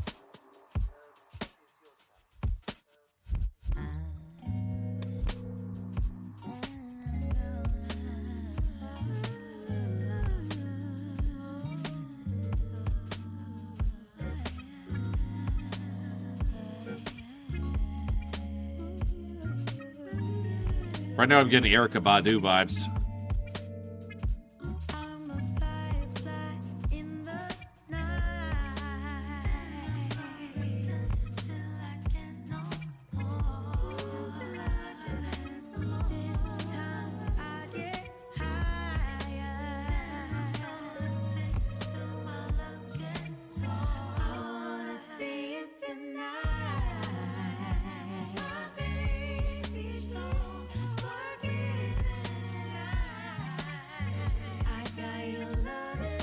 Don't love the synth, so like the groove is nice, but that synth is really filmy. My type, she come thicker than a crumpet. Feet down to fun, feeling like a sun kiss. Deep down to lust, missing by I love this. The nails and stunts, I don't even want tricks. Surrounded love all around your orbit. Profound the fun, pushing through the fortress. Divide the sons, know these niggas gon' get. Inside your mind, looking for the inside your thighs, couple times should've drowned. Do it right, I ain't even on a run around. Reaching heights with a thought we never see the ground. Catch a flight, so they thought we only underground. Knowing what it's for. You my lady love, know I need a little more. Grand scheme of things, led me to this open door. You on the other side, shining like a lucky corn.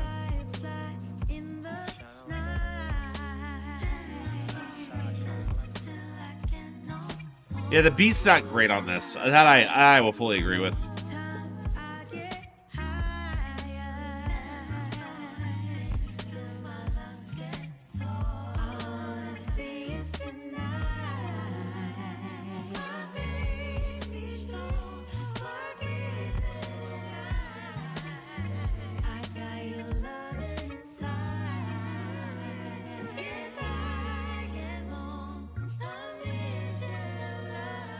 Well, Zach, I hear that because I think you're dealing with someone who's trying to sound cool in a very specific era alongside Erykah Badu. I get why May Swift might come to mind.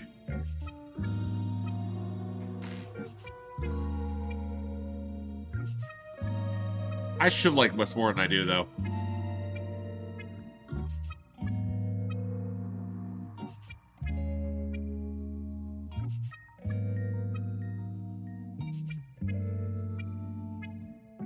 I just know the spots too that don't kill you. Free to get it. You know what I mean? I get a fucking cerveza, that's it. Yeah, you got roller cousin? Yeah. You got paper? I got you, buddy. Bro, yeah, you got it. Yo, I swear to God, this nigga's from my block. Nah, this nigga's from Church and Utica, son. I swear to God. And he's look. What? What? Well, okay then. That was from Goya Gumbani from the album Warlord of the Weegians. Song's called Firefly. I want to like that a lot more than I do because the Erykah Badu vibe from Fatima, her vibe was good. Like, it was pretty convincing, and I thought his flow wasn't bad. If you look at actual description of the album, he's talking about like a bad breakup that was going through, and he's trying to deal with the rawness of the situation while he still can very much picture that presence. I get drawing the Erykah Badu comparison if you're looking to do that. The problem is I wasn't really buying his delivery, and I really did not like the synths on that. The synths felt very filmy, and like they didn't saturate the mix well. I think the groove kind of could deserve a little bit more richness to it. Maybe feel a little bit more organic. That would have pulled it off. But the other problem is that the song just kind of petered out. Like there just was not much to it. Yeah, so okay, I guess. All right, next up. Okay, this song actually was not on my list. Neither was this one. So I'm going off of what I have in my list prepared. So I'm actually going to skip these two. Because again, I got to make sure that I say this on relatively on point here. So let's move on. This one is, though, from Stark Phenomenon, H by H. Improvisational electroacoustics. Oh, wait, that's 7 minutes long. You know what? I'll give it a shot. I'm interested in some like weird electroacoustic. That could be fun. All right.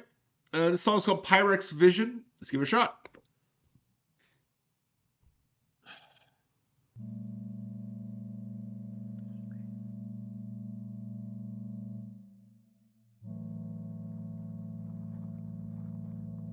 This experience that I had recently where I went into a float tank.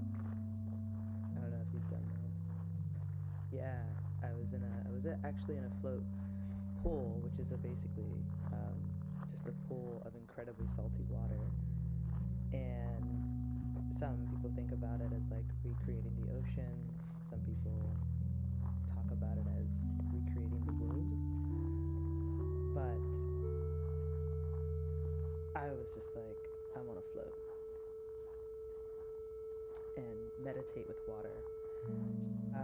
So I'm in this float tank, and Yeah, I do that when I listen to Janelle albums. and my eyes are closed. I'm meditating. There's no That's a different kind of float. sound. You're kind of supposed to be like sensory deprivation, and I agree, Scott. I kind of start to have this vision, and in this vision, I'm inside this like massive swirl.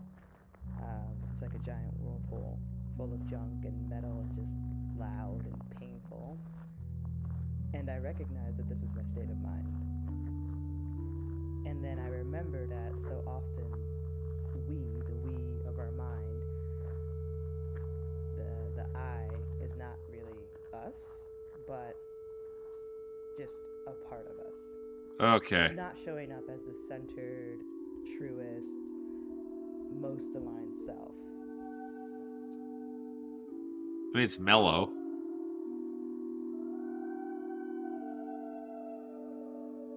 I understand not always being our most aligned selves.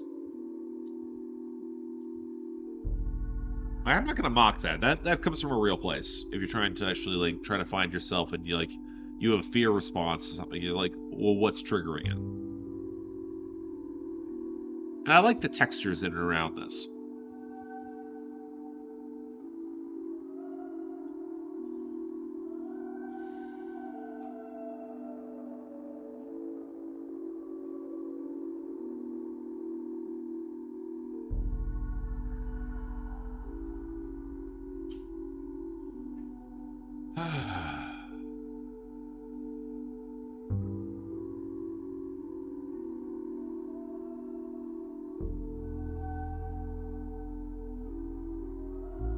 This is very mellow.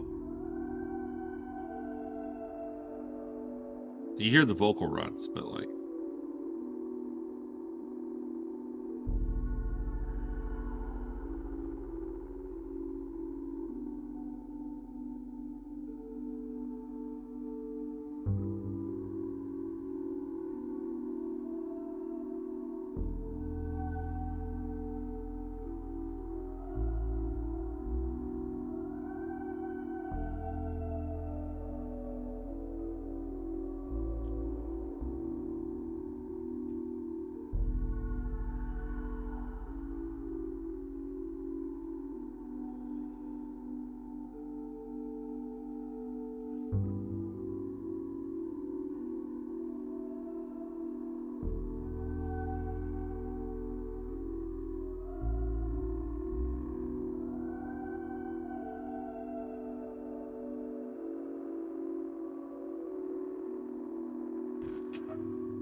Oh, is that? Okay.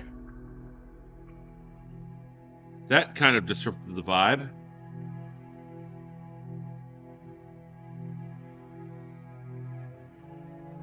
Which I guess makes sense. If you're trying to counter the point where you're trying to float and then you have that fear response. Okay, I see what you're doing. I see what you're doing. And it was like, that's it. That is also you. That's what you are. And it wasn't just, oh, your space or the universe and all of that stuff. It was also like, you are this incredible and unbelievable grandeur. I agree with that. I am incredible and unbelievable grandeur.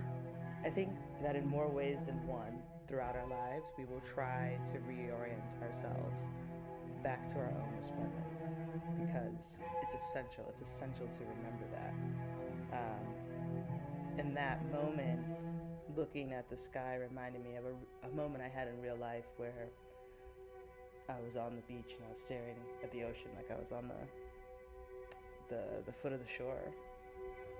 And I was looking at the ocean and trying to take it in, and also was thinking about how impossible to take in it is.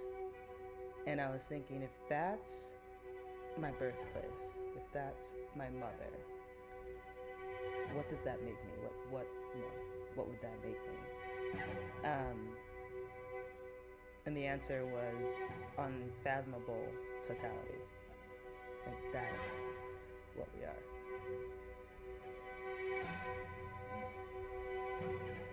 That's my gospel. I find it very funny. This is called Pyrex Vision. I've been around people who do coke and have these sort of revelations as well, so.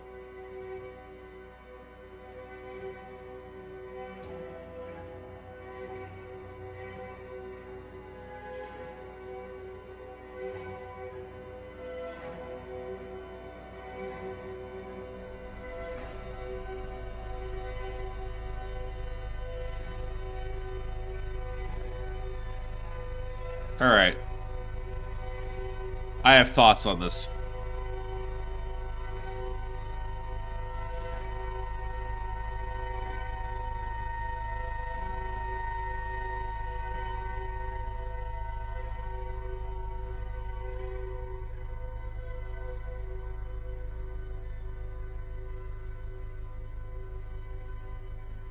I feel like this could have made its point a little faster.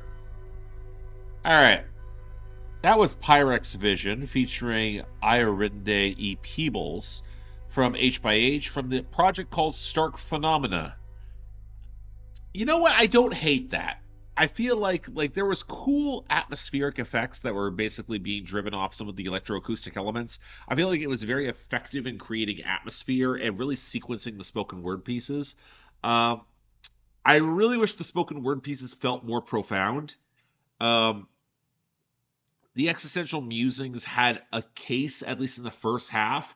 I found the second half, when you're regarding like the unfathomable, you needed a mix that could better sell the experience of dealing with the unfathomable, and I don't think this is it.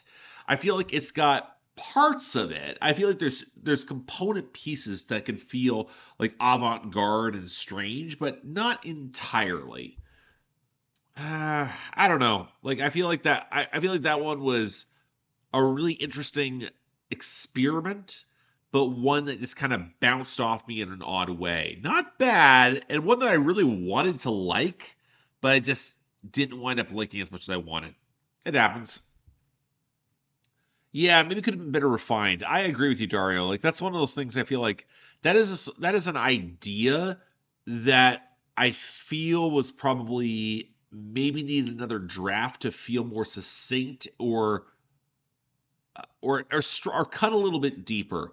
I'd even keep the length the way it is, but have an observation that felt more than beyond looking at the vastness of the world and how unfathomable it is. I feel like there needed to be a little bit more to actually grind it.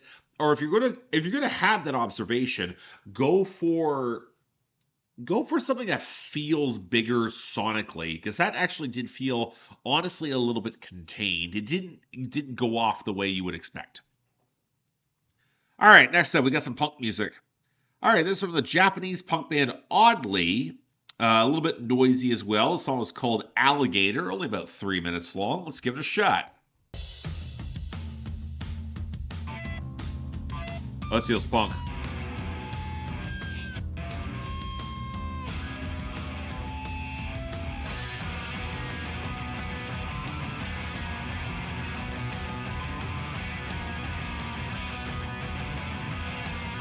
All right.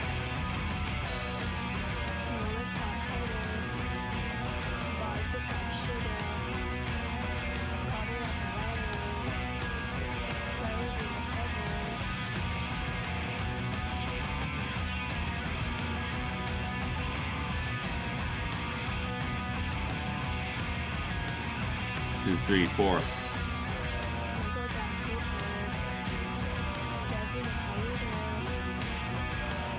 I need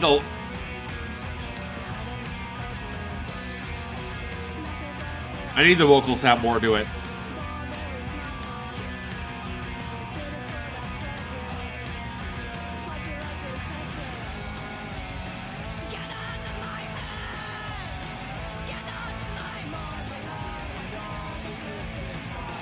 Oh, yikes.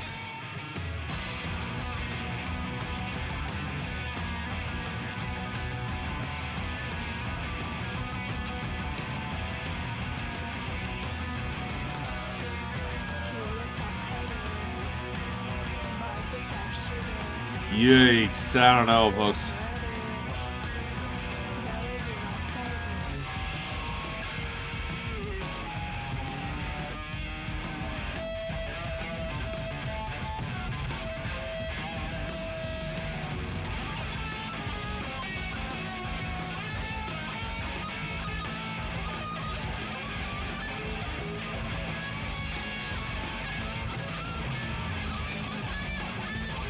I will say this. I think the noise rock elements are what works about the song.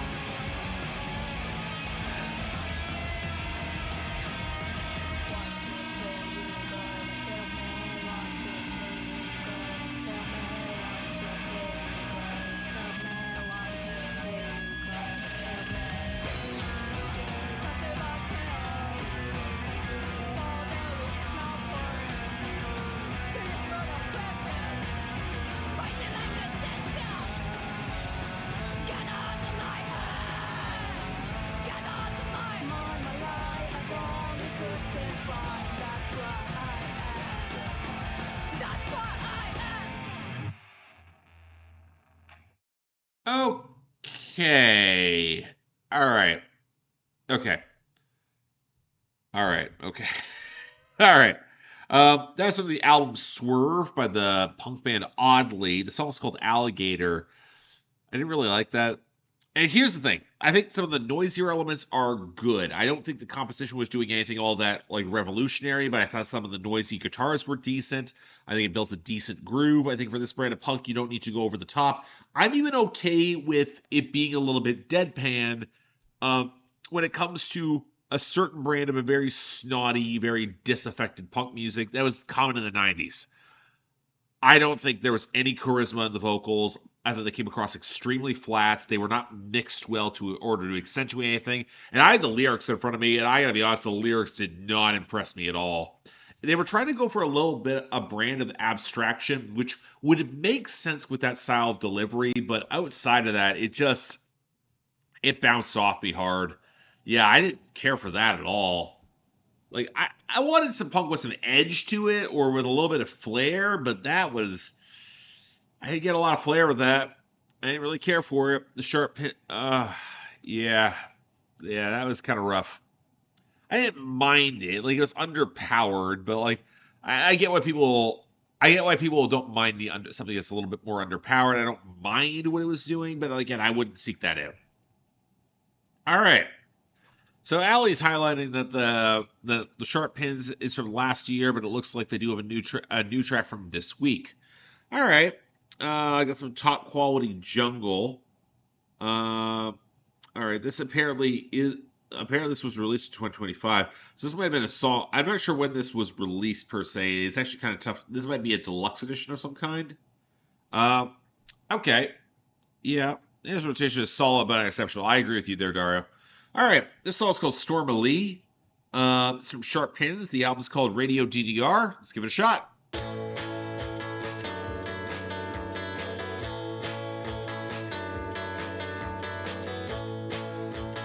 That sounds like something Lena would know about.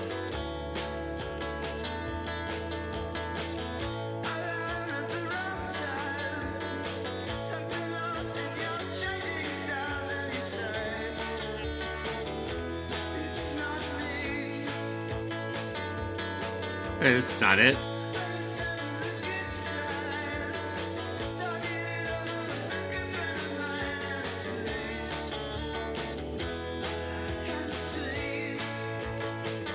No, this is not a different song.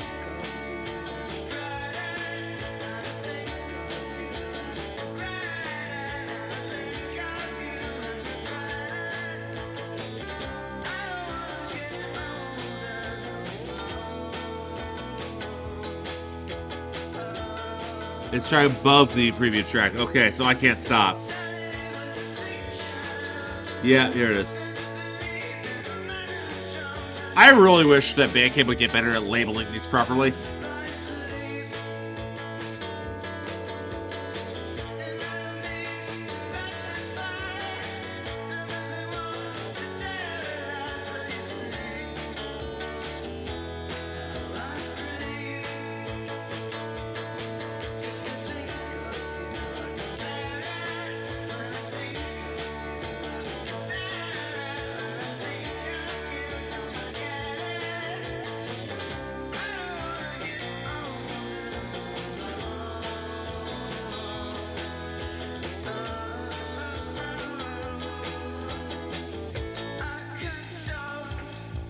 Okay, like how the groove's ramping up. I like that. That is a very lo-fi vocal mix, though.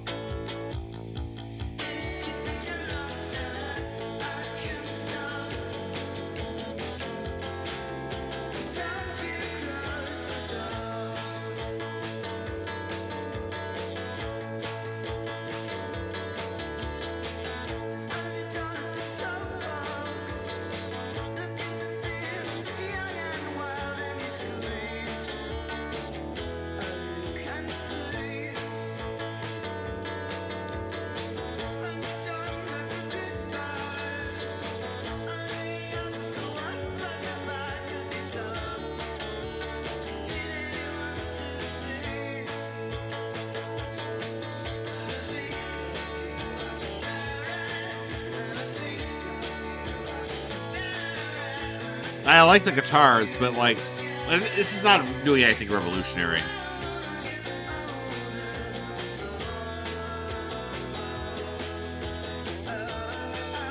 It's catchy though.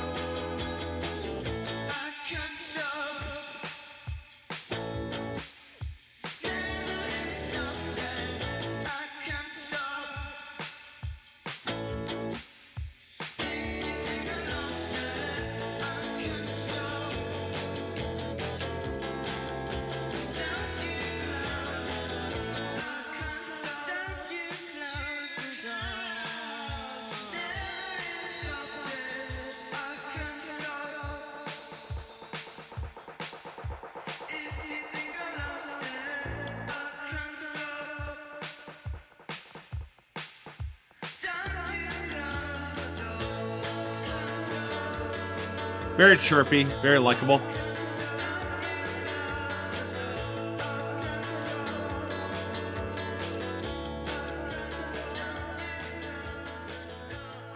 All right, that was I Can't Stop by Sharp Pins from the album Radio DDR. That was all right. I think my thing with that song is that once I identify it again, it's very much jangle pop. Like, I may have misspoke earlier. I described it as jungle. That's me not reading what's on the screen very effectively. It was fine. Like, it was generally chirpy. It was generally, it had a bit of charm to it. Like, I like the guitar line. I like the mixing of it. I didn't mind that it felt a little bit more lo-fi. But when you start looking at the lyrics, when you start looking at what's actually on display here, this is not that. I feel like it had its hook, but I wasn't saying that I was wowed by the vocals. I wouldn't say I was wowed by the melody. I would say I was wowed by the writing. It felt very middle of the road when it came to this brand of jangle pop. It wasn't bad. Like, it was certainly the sort of thing I get why folks would go back to it, but it's not the sort of thing that would really go above and beyond. Just okay, I'd say. Yeah, like, it kept shrinking. Yeah, I see why folks can call it shrink on me, because, like, yeah, the textures are good. I would go back to that texture, but I want you to do more with it, and I don't think the song really did. At least not in that runtime. All right, we got a compilation there, so we're gonna skip that. We're gonna go to this new project from Red Telephone. Got some Welsh psychedelia. The project's called Delay the New Day by Red Telephone. We're dealing with the title track here. Let's give it a shot. Referencing temples and Tame Impala. Let's see what we got. I like that.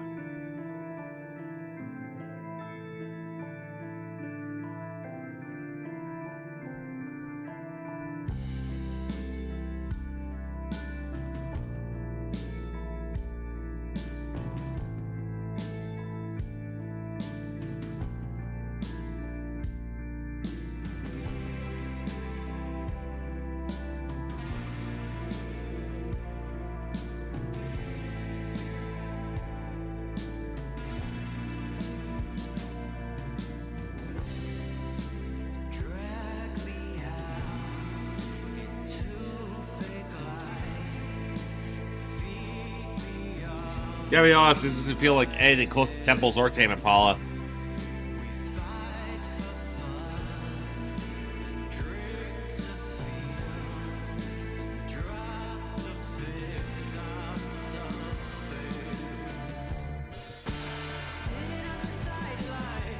There's the Temples element.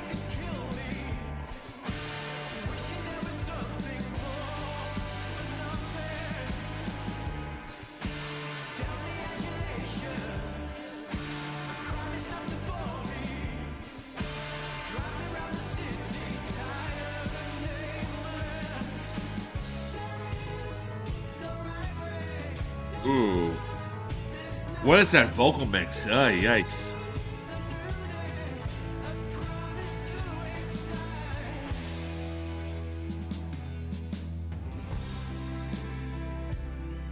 I do not like that vocal mix at all.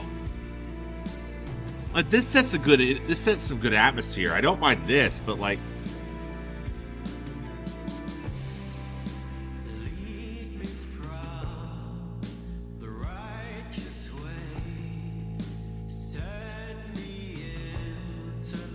This reminds me of a lot of prog I don't like.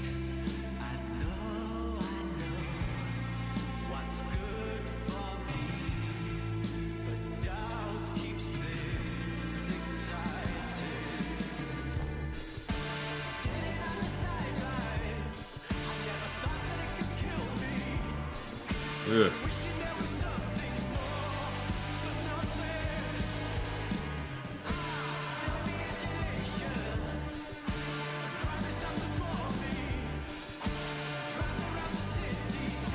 Yeah, I don't care for this at all.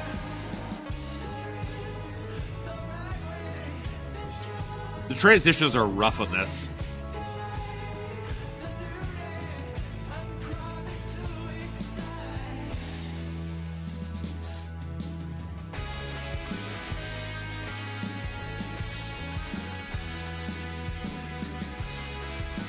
Alright, I like the solo here. The solo is good.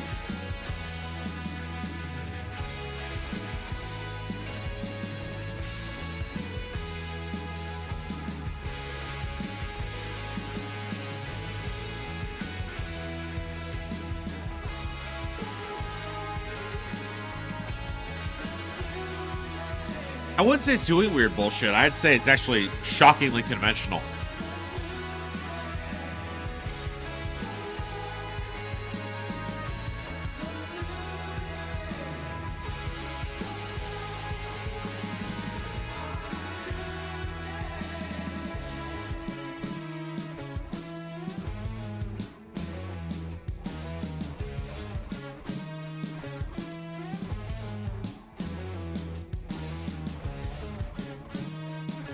God, I don't like that tone at all. I just don't.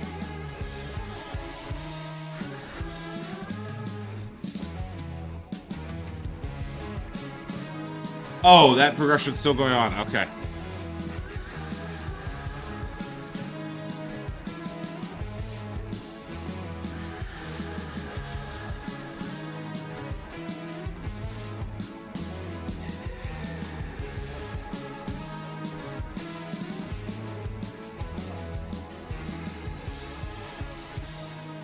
Yeah, I don't know about this one, y'all. Okay, that was Delay the New Day, the title track from Red Telephone. Ah, yikes, that wasn't very good. Okay, if you're going to draw a comparison between yourself and Tame Impala, a band I don't even like, I don't like whatever Kevin Parker's doing, and Temples, a band I really like, and yeah, here's the thing. I think that when I draw the comparison with Temples, I expect a certain level of melodic precision, a little bit of grandiosity, a little bit where it is very much a deliberate throwback, but you're doing more with it. That didn't do it. I heard some elements of the Tame Impala comparison, some of the fuzzier guitars, but that was the ugly side of the Tame Impala I don't like, where it's flattened and kind of ugly, and the vocal warbles were just very uncomfortable. And when you pair that with the transitions that felt very awkward, which is not something I would ascribe to either Temples or Tame Impala, yeah, I did not care for that. Not one bit. To each their own, I guess. So if you like your brand of psychedelic rock that sounds like that, it's got a bit of a spacier vibe, I guess, if that's your thing. But I would imagine there's other acts that do that sound in this lane, because that did not work for me at all. To each their own, though, I guess. Let's move on. All right. Sister Noise is pulsating low-lit electronic music. Okay, let's get some grooves in here. This is from Sister Noise. The album's called Basic Need Nocturnal. Nocturnal is the song. It's going to go for about 5 minutes. We got some deep house ambient techno. Let's give it a shot.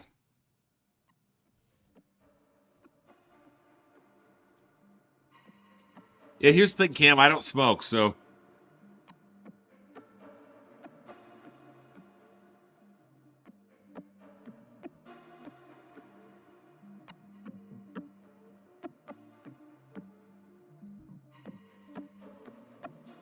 This is not sounding like Deep House. It sounds like watery spikes off of... Oh. There we go. Okay. That makes more sense.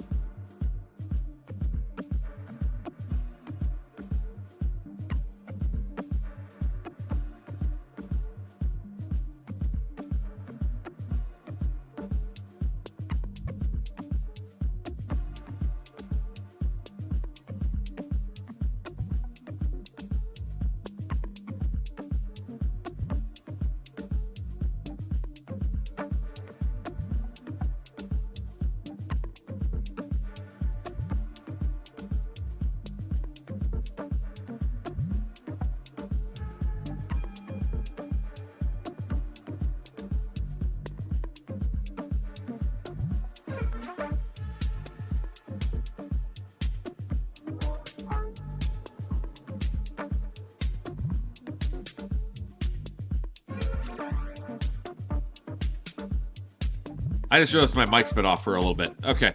A little bit odd here. Like, you got a lot of, like, burbles around a very brittle groove. Doesn't always feel well supported.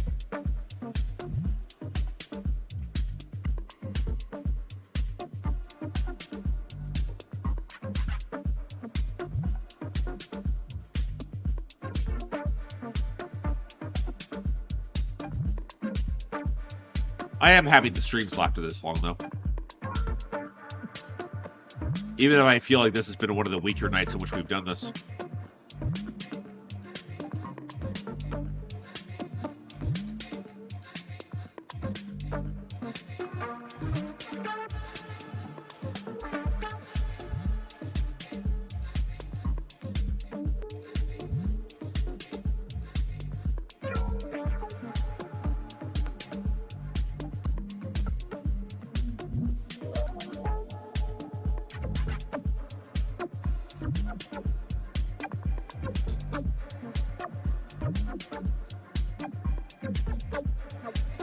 Yeah, I don't think this is especially impressive deep house. I gotta be honest.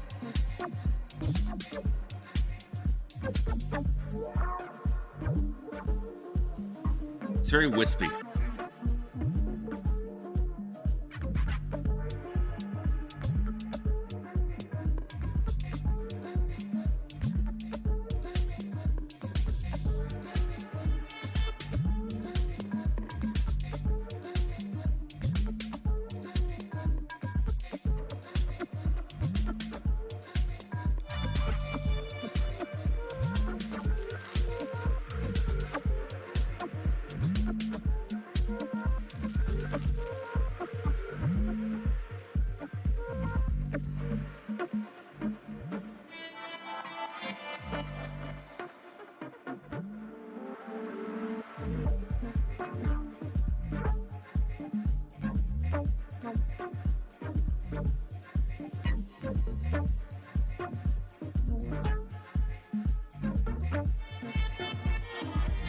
And the horn elements are alright, but I don't feel like these elements are really coalescing.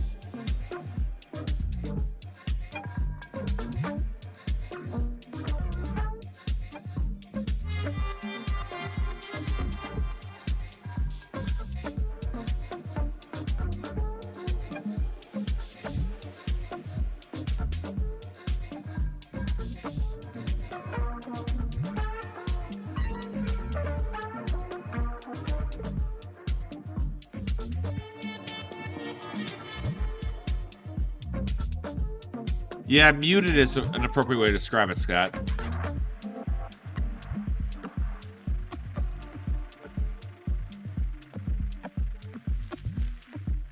Lacks a lot of things, honestly.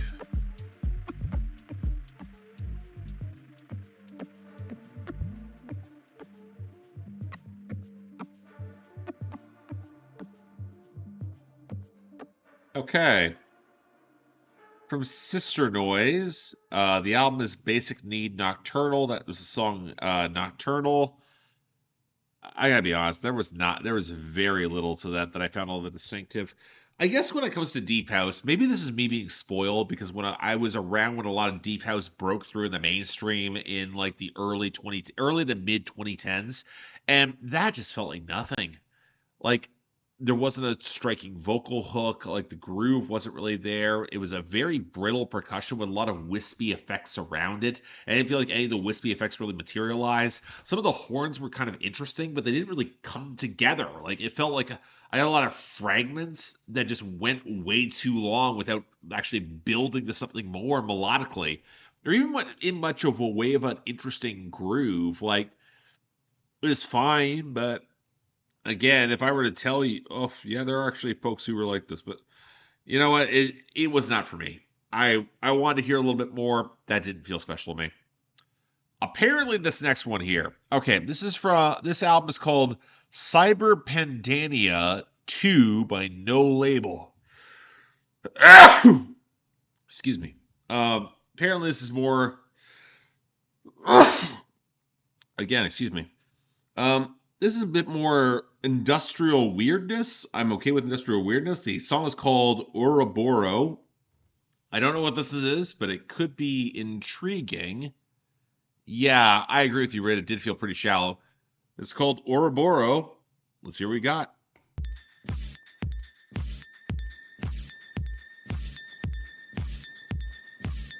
Now I want those colors. Let me go with this. There we go.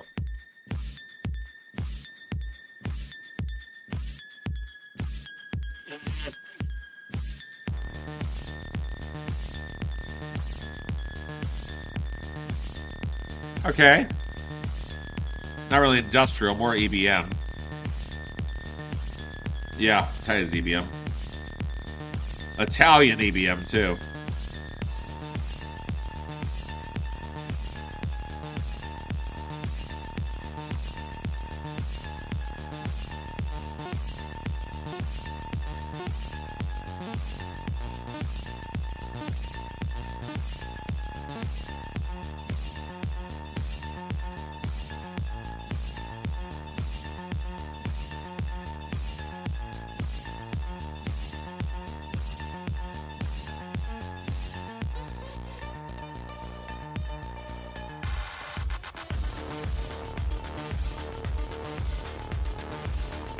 I mean, I like the synth lines. It's good EBM. See if it does more with this. I'm waiting for like a striking core melody to jump out.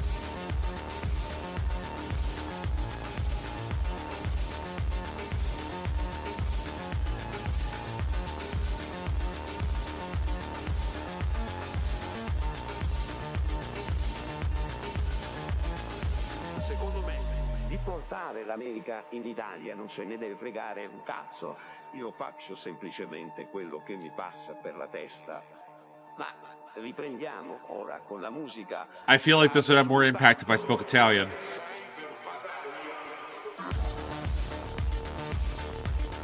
I missed something there. I'm sorry, y'all.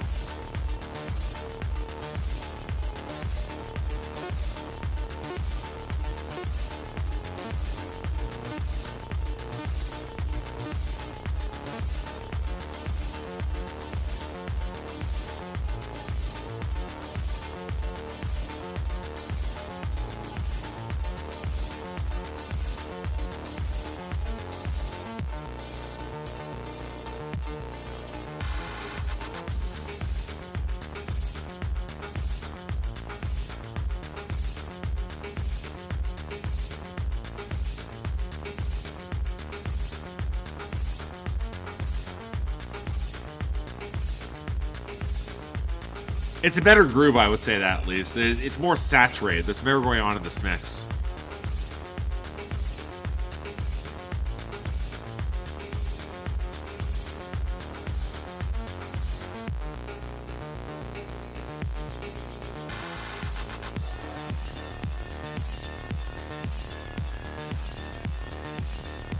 And the groove is nice.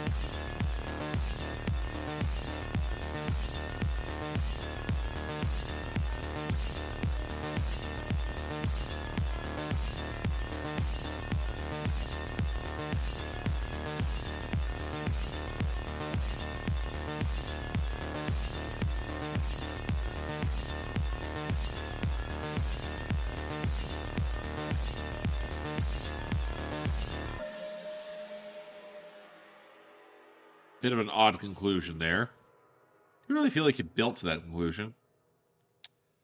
All right, that was... I just want to make sure I get the name of this right. Cyberpedania by No Label, and the song was called Ouroboros. I'm not going to say it was special. I don't think it was. I think that sort of like overly saturated EBM is very much of its time, and it's fun, but I feel like, given the fact that I don't speak Italian, there's that segment in the middle that had that Italian interlude. I feel like it might have actually spoken to what the song was actually about. I feel like that would have really helped me to fully get into that. I don't, so I have a little bit of distance there. The groove is all right. I can't say the melodies really materialized as strongly as I wanted. It was all right. It was fine. But I feel like a song like that kind of needs to do more with that synth palette. Like, you have a really good foundation.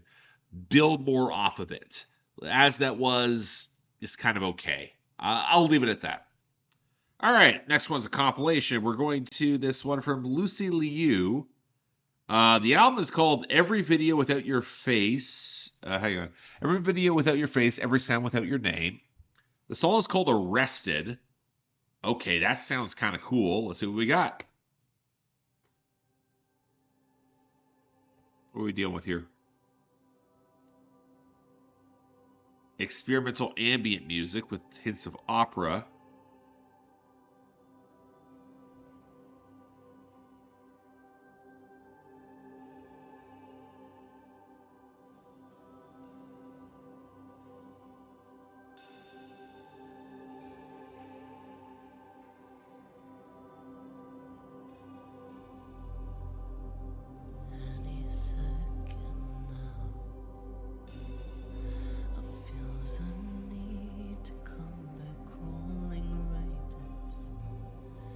Ooh.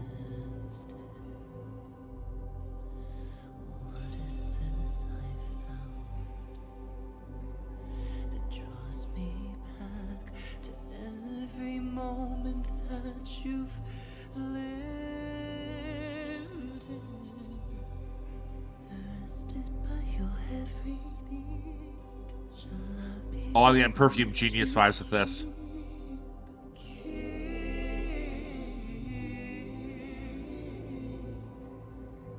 Okay.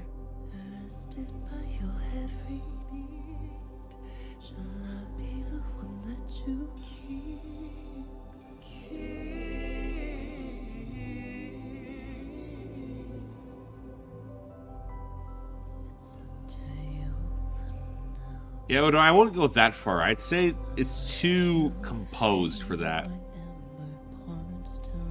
Little Sophie, I hear a bit. No, I wouldn't say Sophie. Sophie's production was more abrasive. This is way more pretty.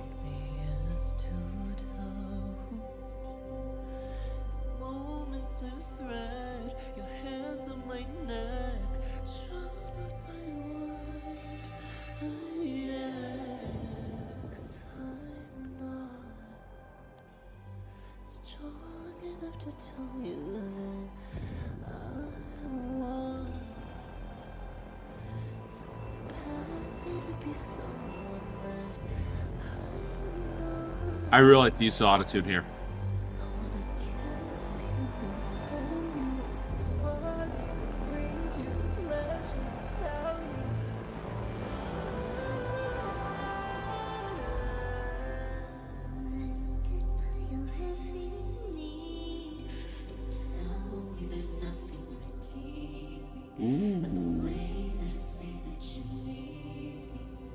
I love the vocal arrangement here. Oh, that's really good.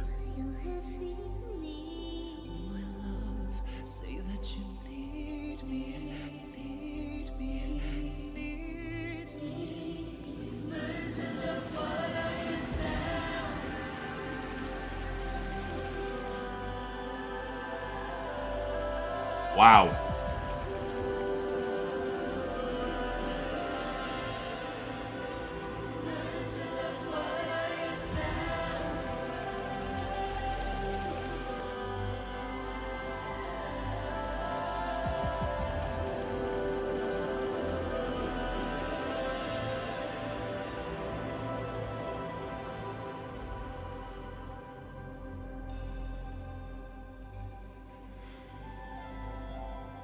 Oh, wow.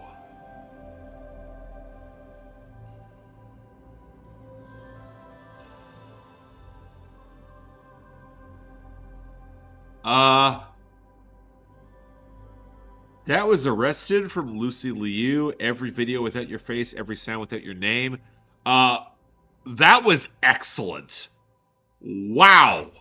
Um, love the vocal arrangement. Love how the harmonies were arranged. Love how they were ever so slightly synthetically bent. I really like the lyrical flair. I really like how the yearning feels like on the cusp of like being on the like there is a very specific way to handle that sort of framing. I love how it was done. Uh, I think there was a level of delicacy, but also intensity. I think really manifested there effectively. Again, I draw the Perfume Genius comparison, the Mike Hadrius comparison. That's only a compliment. I love the vocal layering. Vocal layering is phenomenal, especially when you have to bend across like specific like pitch changes there. That's not really the sort of thing that throws me out of a song. That did not there. That was excellent. Wow. I'm gonna make a note of that one because I might come back and cover that on my own, like regardless of a Patreon asking for that. That was really, really cool. Yeah, yeah. It sort of works in the context of production, but the main vocalist is not my thing. Yeah, I get it. Like that style of vocals is not going to be for everybody. Like again, I point to Perfume Genius as the prime example of that. And I heard a little bit of Sophie there as well when her vocal delivery I hear a bit, but this was more prim. I think Sophie was more willing to let her intensity shine through. This is a little bit more guarded, at least in a very specific space. But yeah, I like that a lot. That was really, really good. That was cool stuff. Okay. I need to make a note of that because I am definitely going to. That album's coming out on March 21st. Funnily enough, I think it's the same day as that Floodlights album is. I might have a bandwidth double feature, as if my March is not busy enough. All right, that's a live album from Kalela. Okay, let's keep moving. We don't have that many left because there's a whole subsection of because that's a live album, that's a compilation, that's a compilation. So we don't have that many left, and I'm actually kind of okay with that because I am on a timeline here. All right. This next one is down-tempo electronic. How long is this? Like 3 minutes long? It's from Josh Jacobson and Tristan DeLage. It's also called Binary Star from the album Eclipse. Might be very spacey vibes ahead. Let's give it a shot.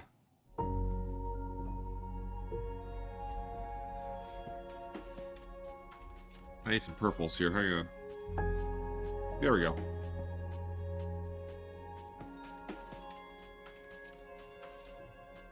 A little bit of garage here. Very fidgety elements around the main piano line that's trying to be more spacious.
It's very pretty. Yeah.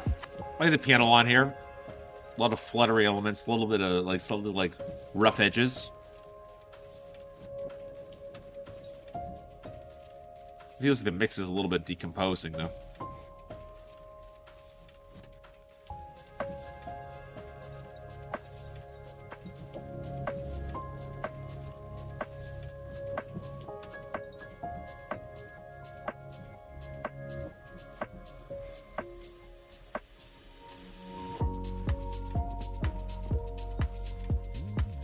One of the better grooves, and I get the feeling this is not intended to have the same dance vibes.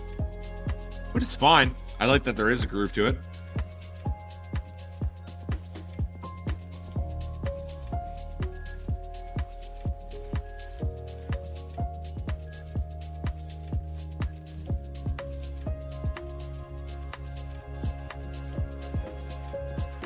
One, two, three, and...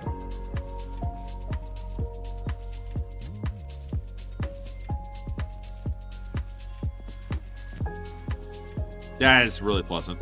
I like this.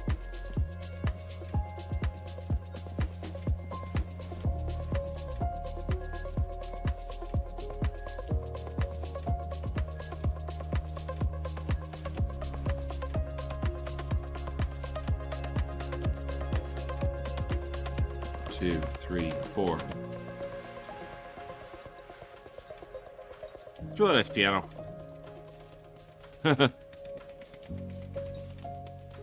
This is great cool down music.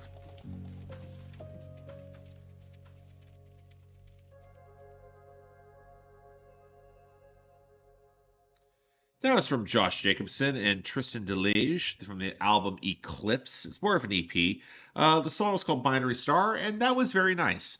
I like the piano line. I like some of the fractured percussion that was driving more of the groove there. It actually had more momentum than I expected it to. I was expecting this to lean more into like the ambient side of the spacey stuff, but honestly it didn't need to. Like, it had a little bit more groove to it, and that did pay off well. I'm not sure it really jumps off the page. Like, I'm not sure it reaches for any sort of transcendent power, but like for this sort of like spacey vibe music, that effectively fits the bill. Apparently, this was derived out of a lot of free improvisation. I kind of get that feeling because, like, again, like with a lot of improvisational music, you don't always get that level of climax or delivery. But I see what it was trying to do. I liked it. It was nice. I'd go back to it, maybe.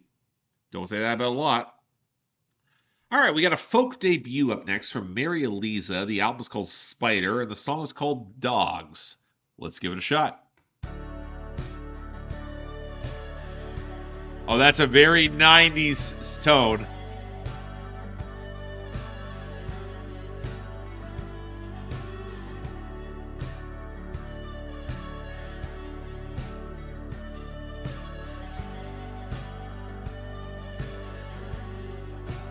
One, two, three, four. Every time I look at you, it's like we've just begun. You're grinning and you're whispering, it's like we've just begun. Oh, that feels very twee. Even though the dogs are ripping trash up in the street, it doesn't have to feel like that when you're with me. It doesn't? Really? Have to feel like that when you're with me. One, two, three, four. Somehow everything still hurts like every other day. I wish that I could use it more. I wish it'd go away. Maybe the same brokenness is why I ever stayed. Maybe you'll still love me anyway. Maybe you'll still love me. Oh, I don't want to be mean to this. She's very sweet.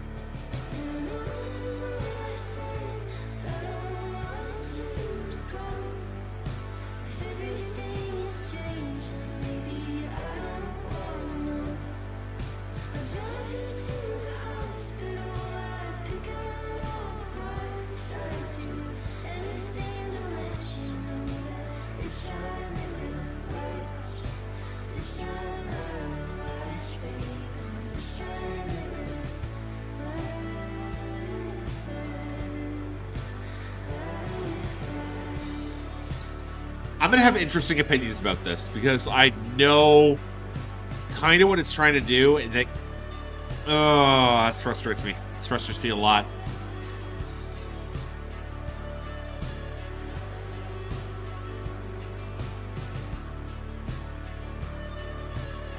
It's got a sweetness to it. I don't dislike it, but like,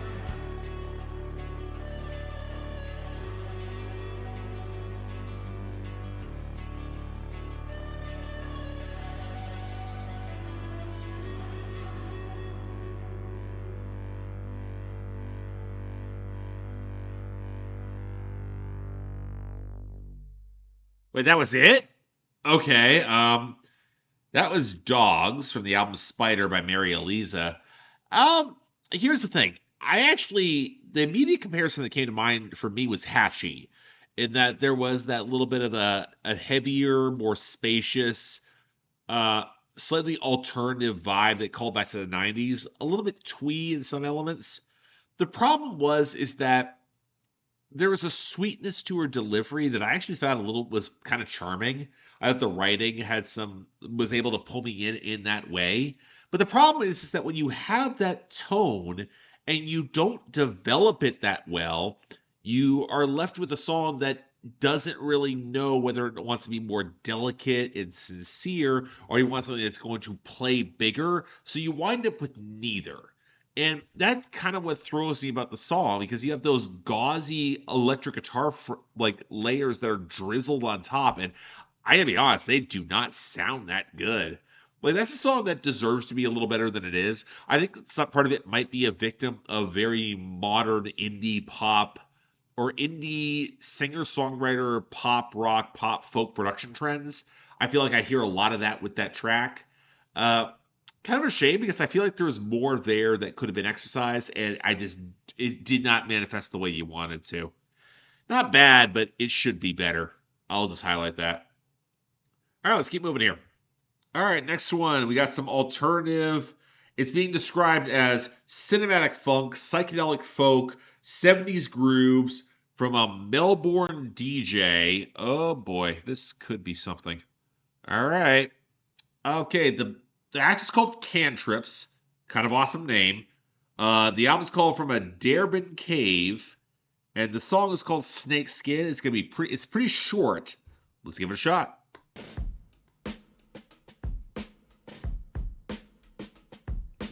I shed my skin by the water's edge, hoping for some sunlight to wash away my old life. This is not what I expected. Bathed by the brook, bubble, amorous and kind, feasting on their laughter, as icy as the water. Lay me down in sheets of riverbed, cling to form like icy tubes. I hope the water will engulf me as it did. Ha. Okay.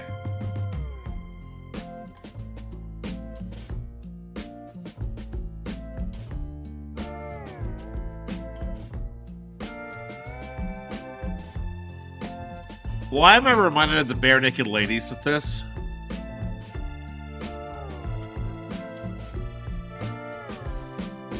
I built a home, sunken hillside green, just in case my old one is thrust into. I'll explain it in a second here.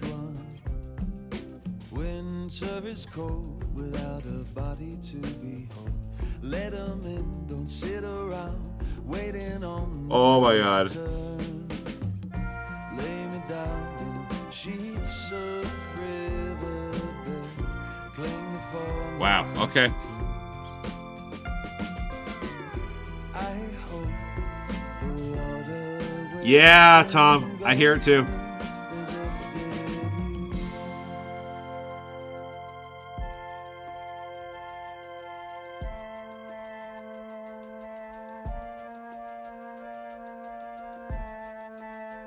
I don't mean that as a compliment either.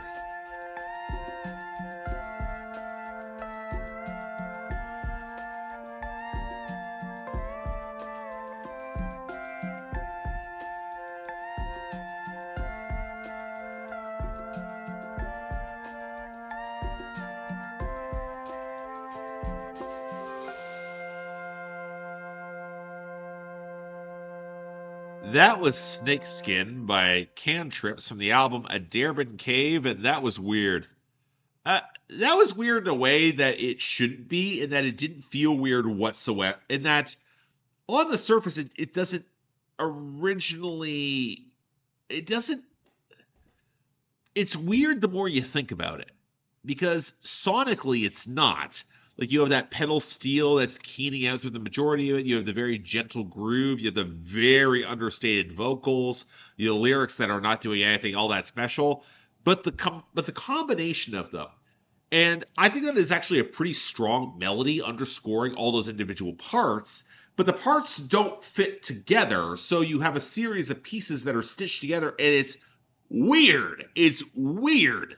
Like, the more you think about that, I'm like, I don't think that works at all. Okay. I guess we're doing that now. All right. Neat. Yeah, so I cannot say I really liked it.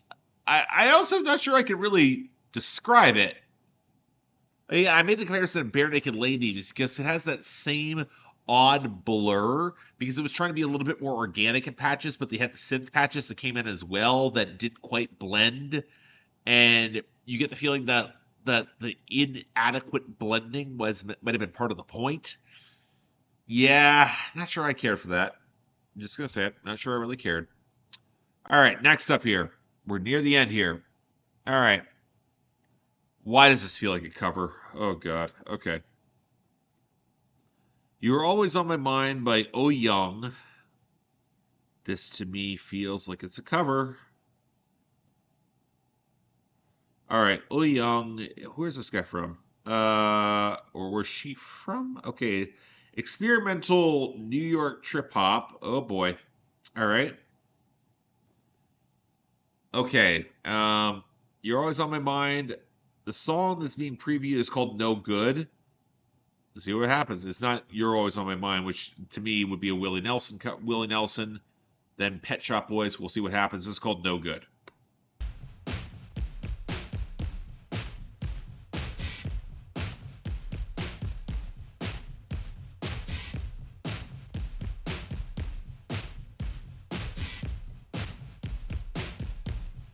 Not bad groove.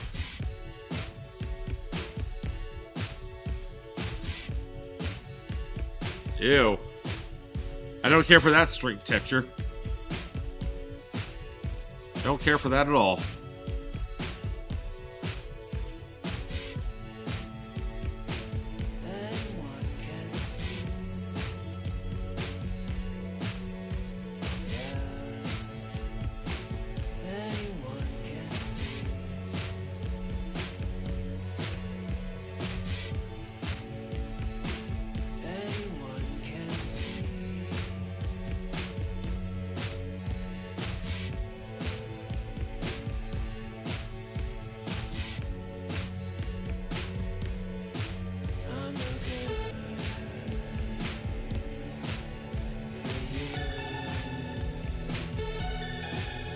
This feels almost hyper pop in spots.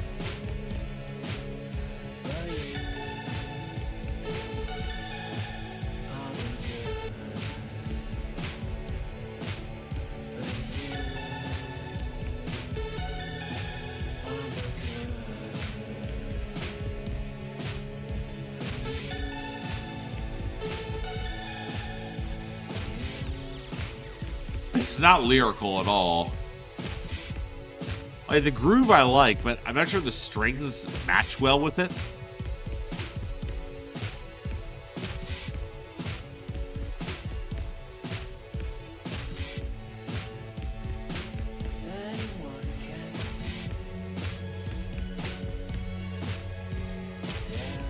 Now the song is going to repeat because it has no other lyrics.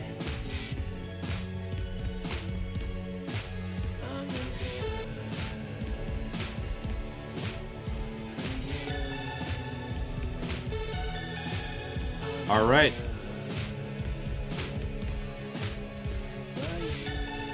Apparently I'm no good for you, but you already knew that.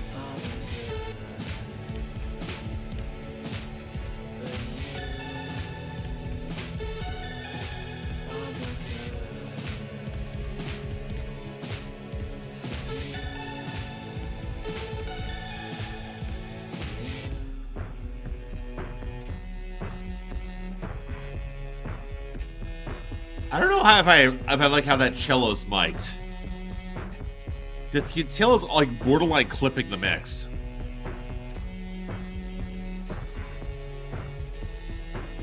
Like, strings are cool, but like,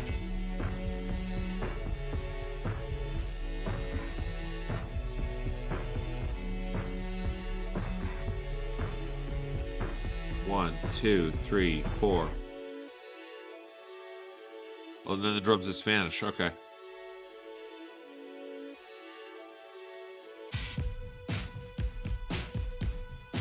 Here's the thing. I actually really like the drum line here. I just wish they did more with it.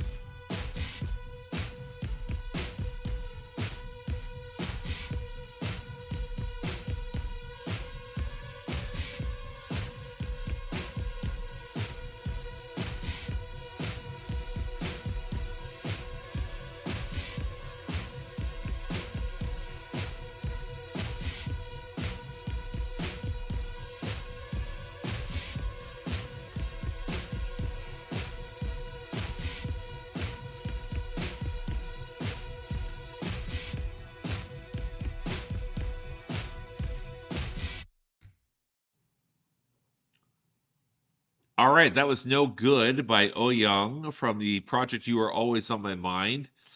Not gonna lie, I kind of would like to hear a Willie Nelson cover with that title, but again, we're not that lucky.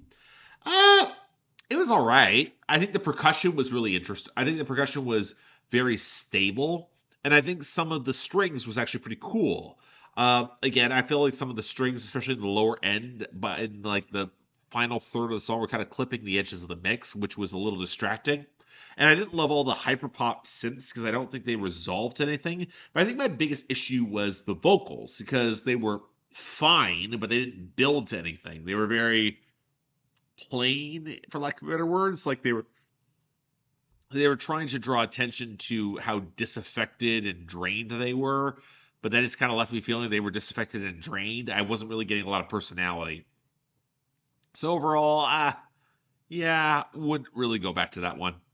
I can't say I was wowed. All right, only a few more songs left here, thank God, because I actually have to head out relatively soon. That one we're skipping because it's 21 minutes long, and we're not doing that because that will absolutely get the stream killed. Neither of these two are actually showed up in my original list when I was putting this together. Technically, we have 3 left.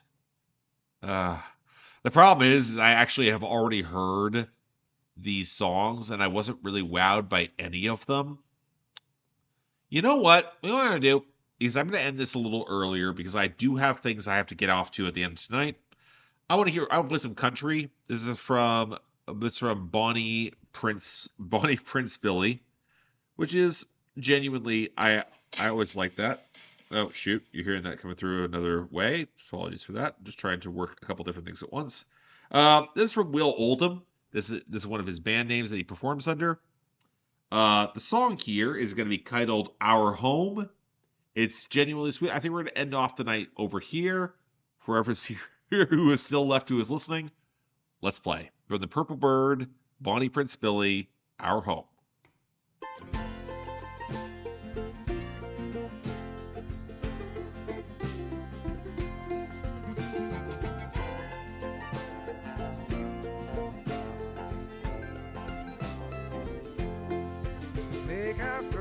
Horizon, the end of the street. That's how we make it our home. Looking in the eyes of the people we meet. That's how we make it our home. We thank the Lord before we break bread. That's how we make it our home. We never forget the names of our dead. That's how we make it our home. Batten the hatches when the cold wind blows. Save some for tomorrow, cause you never can know when the hard times are coming to push you down low. You're only as good as the people you know. Harvest the honey and string up the beans. That's how we make it our home. Do it by hand and screw the machines. That's how we make it our home. Pull down the fences and pull up a chair. That's how we make it our home. Nobody's perfect. perfect and nobody cares. That's how we make it our home. Stare at the sunset and not at the wall. Winter This is really charming. summer and fall. Answer the door when your friends come to call. There's not that much to it, no rework at all. It's hard for me to complain about this. Like, this feels very easy to like. Fiddle solo!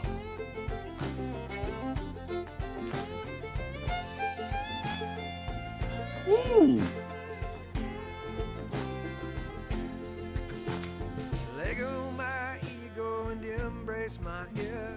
That's how we make it our home. Pocket wolves, pickups, and just the right kid. That's how we make it our home. Well, we've got power and it's all off the grid. That's how we make it our home. That's how we make it our home.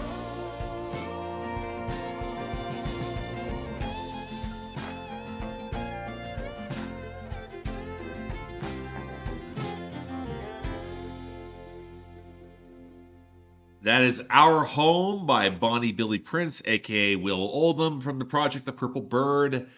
That was amazingly charming. I will freely admit I've already heard that song in advance because I was looking for country albums to review, and like it's a good project. It just didn't give me a ton to say. Like, it's very charming, very winsome. I just wouldn't say I was blown over by any of the production, instrumentation, performances, the whole deal. Again, like, Will Oldham's kind of got that problem. He notches into a very comfortable niche, but it rarely goes beyond it. But at the meantime, like, to close off a set here on Bandwidth, I thought that was very, very nice, very, very charming. Again, that's kind of why I knew how to hit some of the harmonies or kind of invent my own harmonies. It happens. But yeah, we got through an entire episode of Bandwidth. May call it a little bit early because there's 2 songs we did skip over, but I already heard about those songs. They're kind of anyway. So yeah, copyright gods were kind tonight, presuming they do not strike me down at this moment, right? We're good. All right, awesome. Once again, thank you all for watching. If you want to actually make sure to like and subscribe, I'd be very, very grateful for that.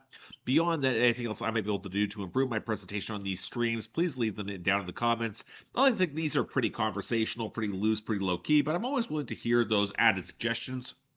Beyond that, though, if you want to get projects on my schedule, particularly anything you heard here, again, I would highly recommend my YouTube membership or my Patreon. Again, no obligation. It's tough times out there. Anyone who's down in the States, I feel you because it's a total mess out there. But hey, again, the option is available.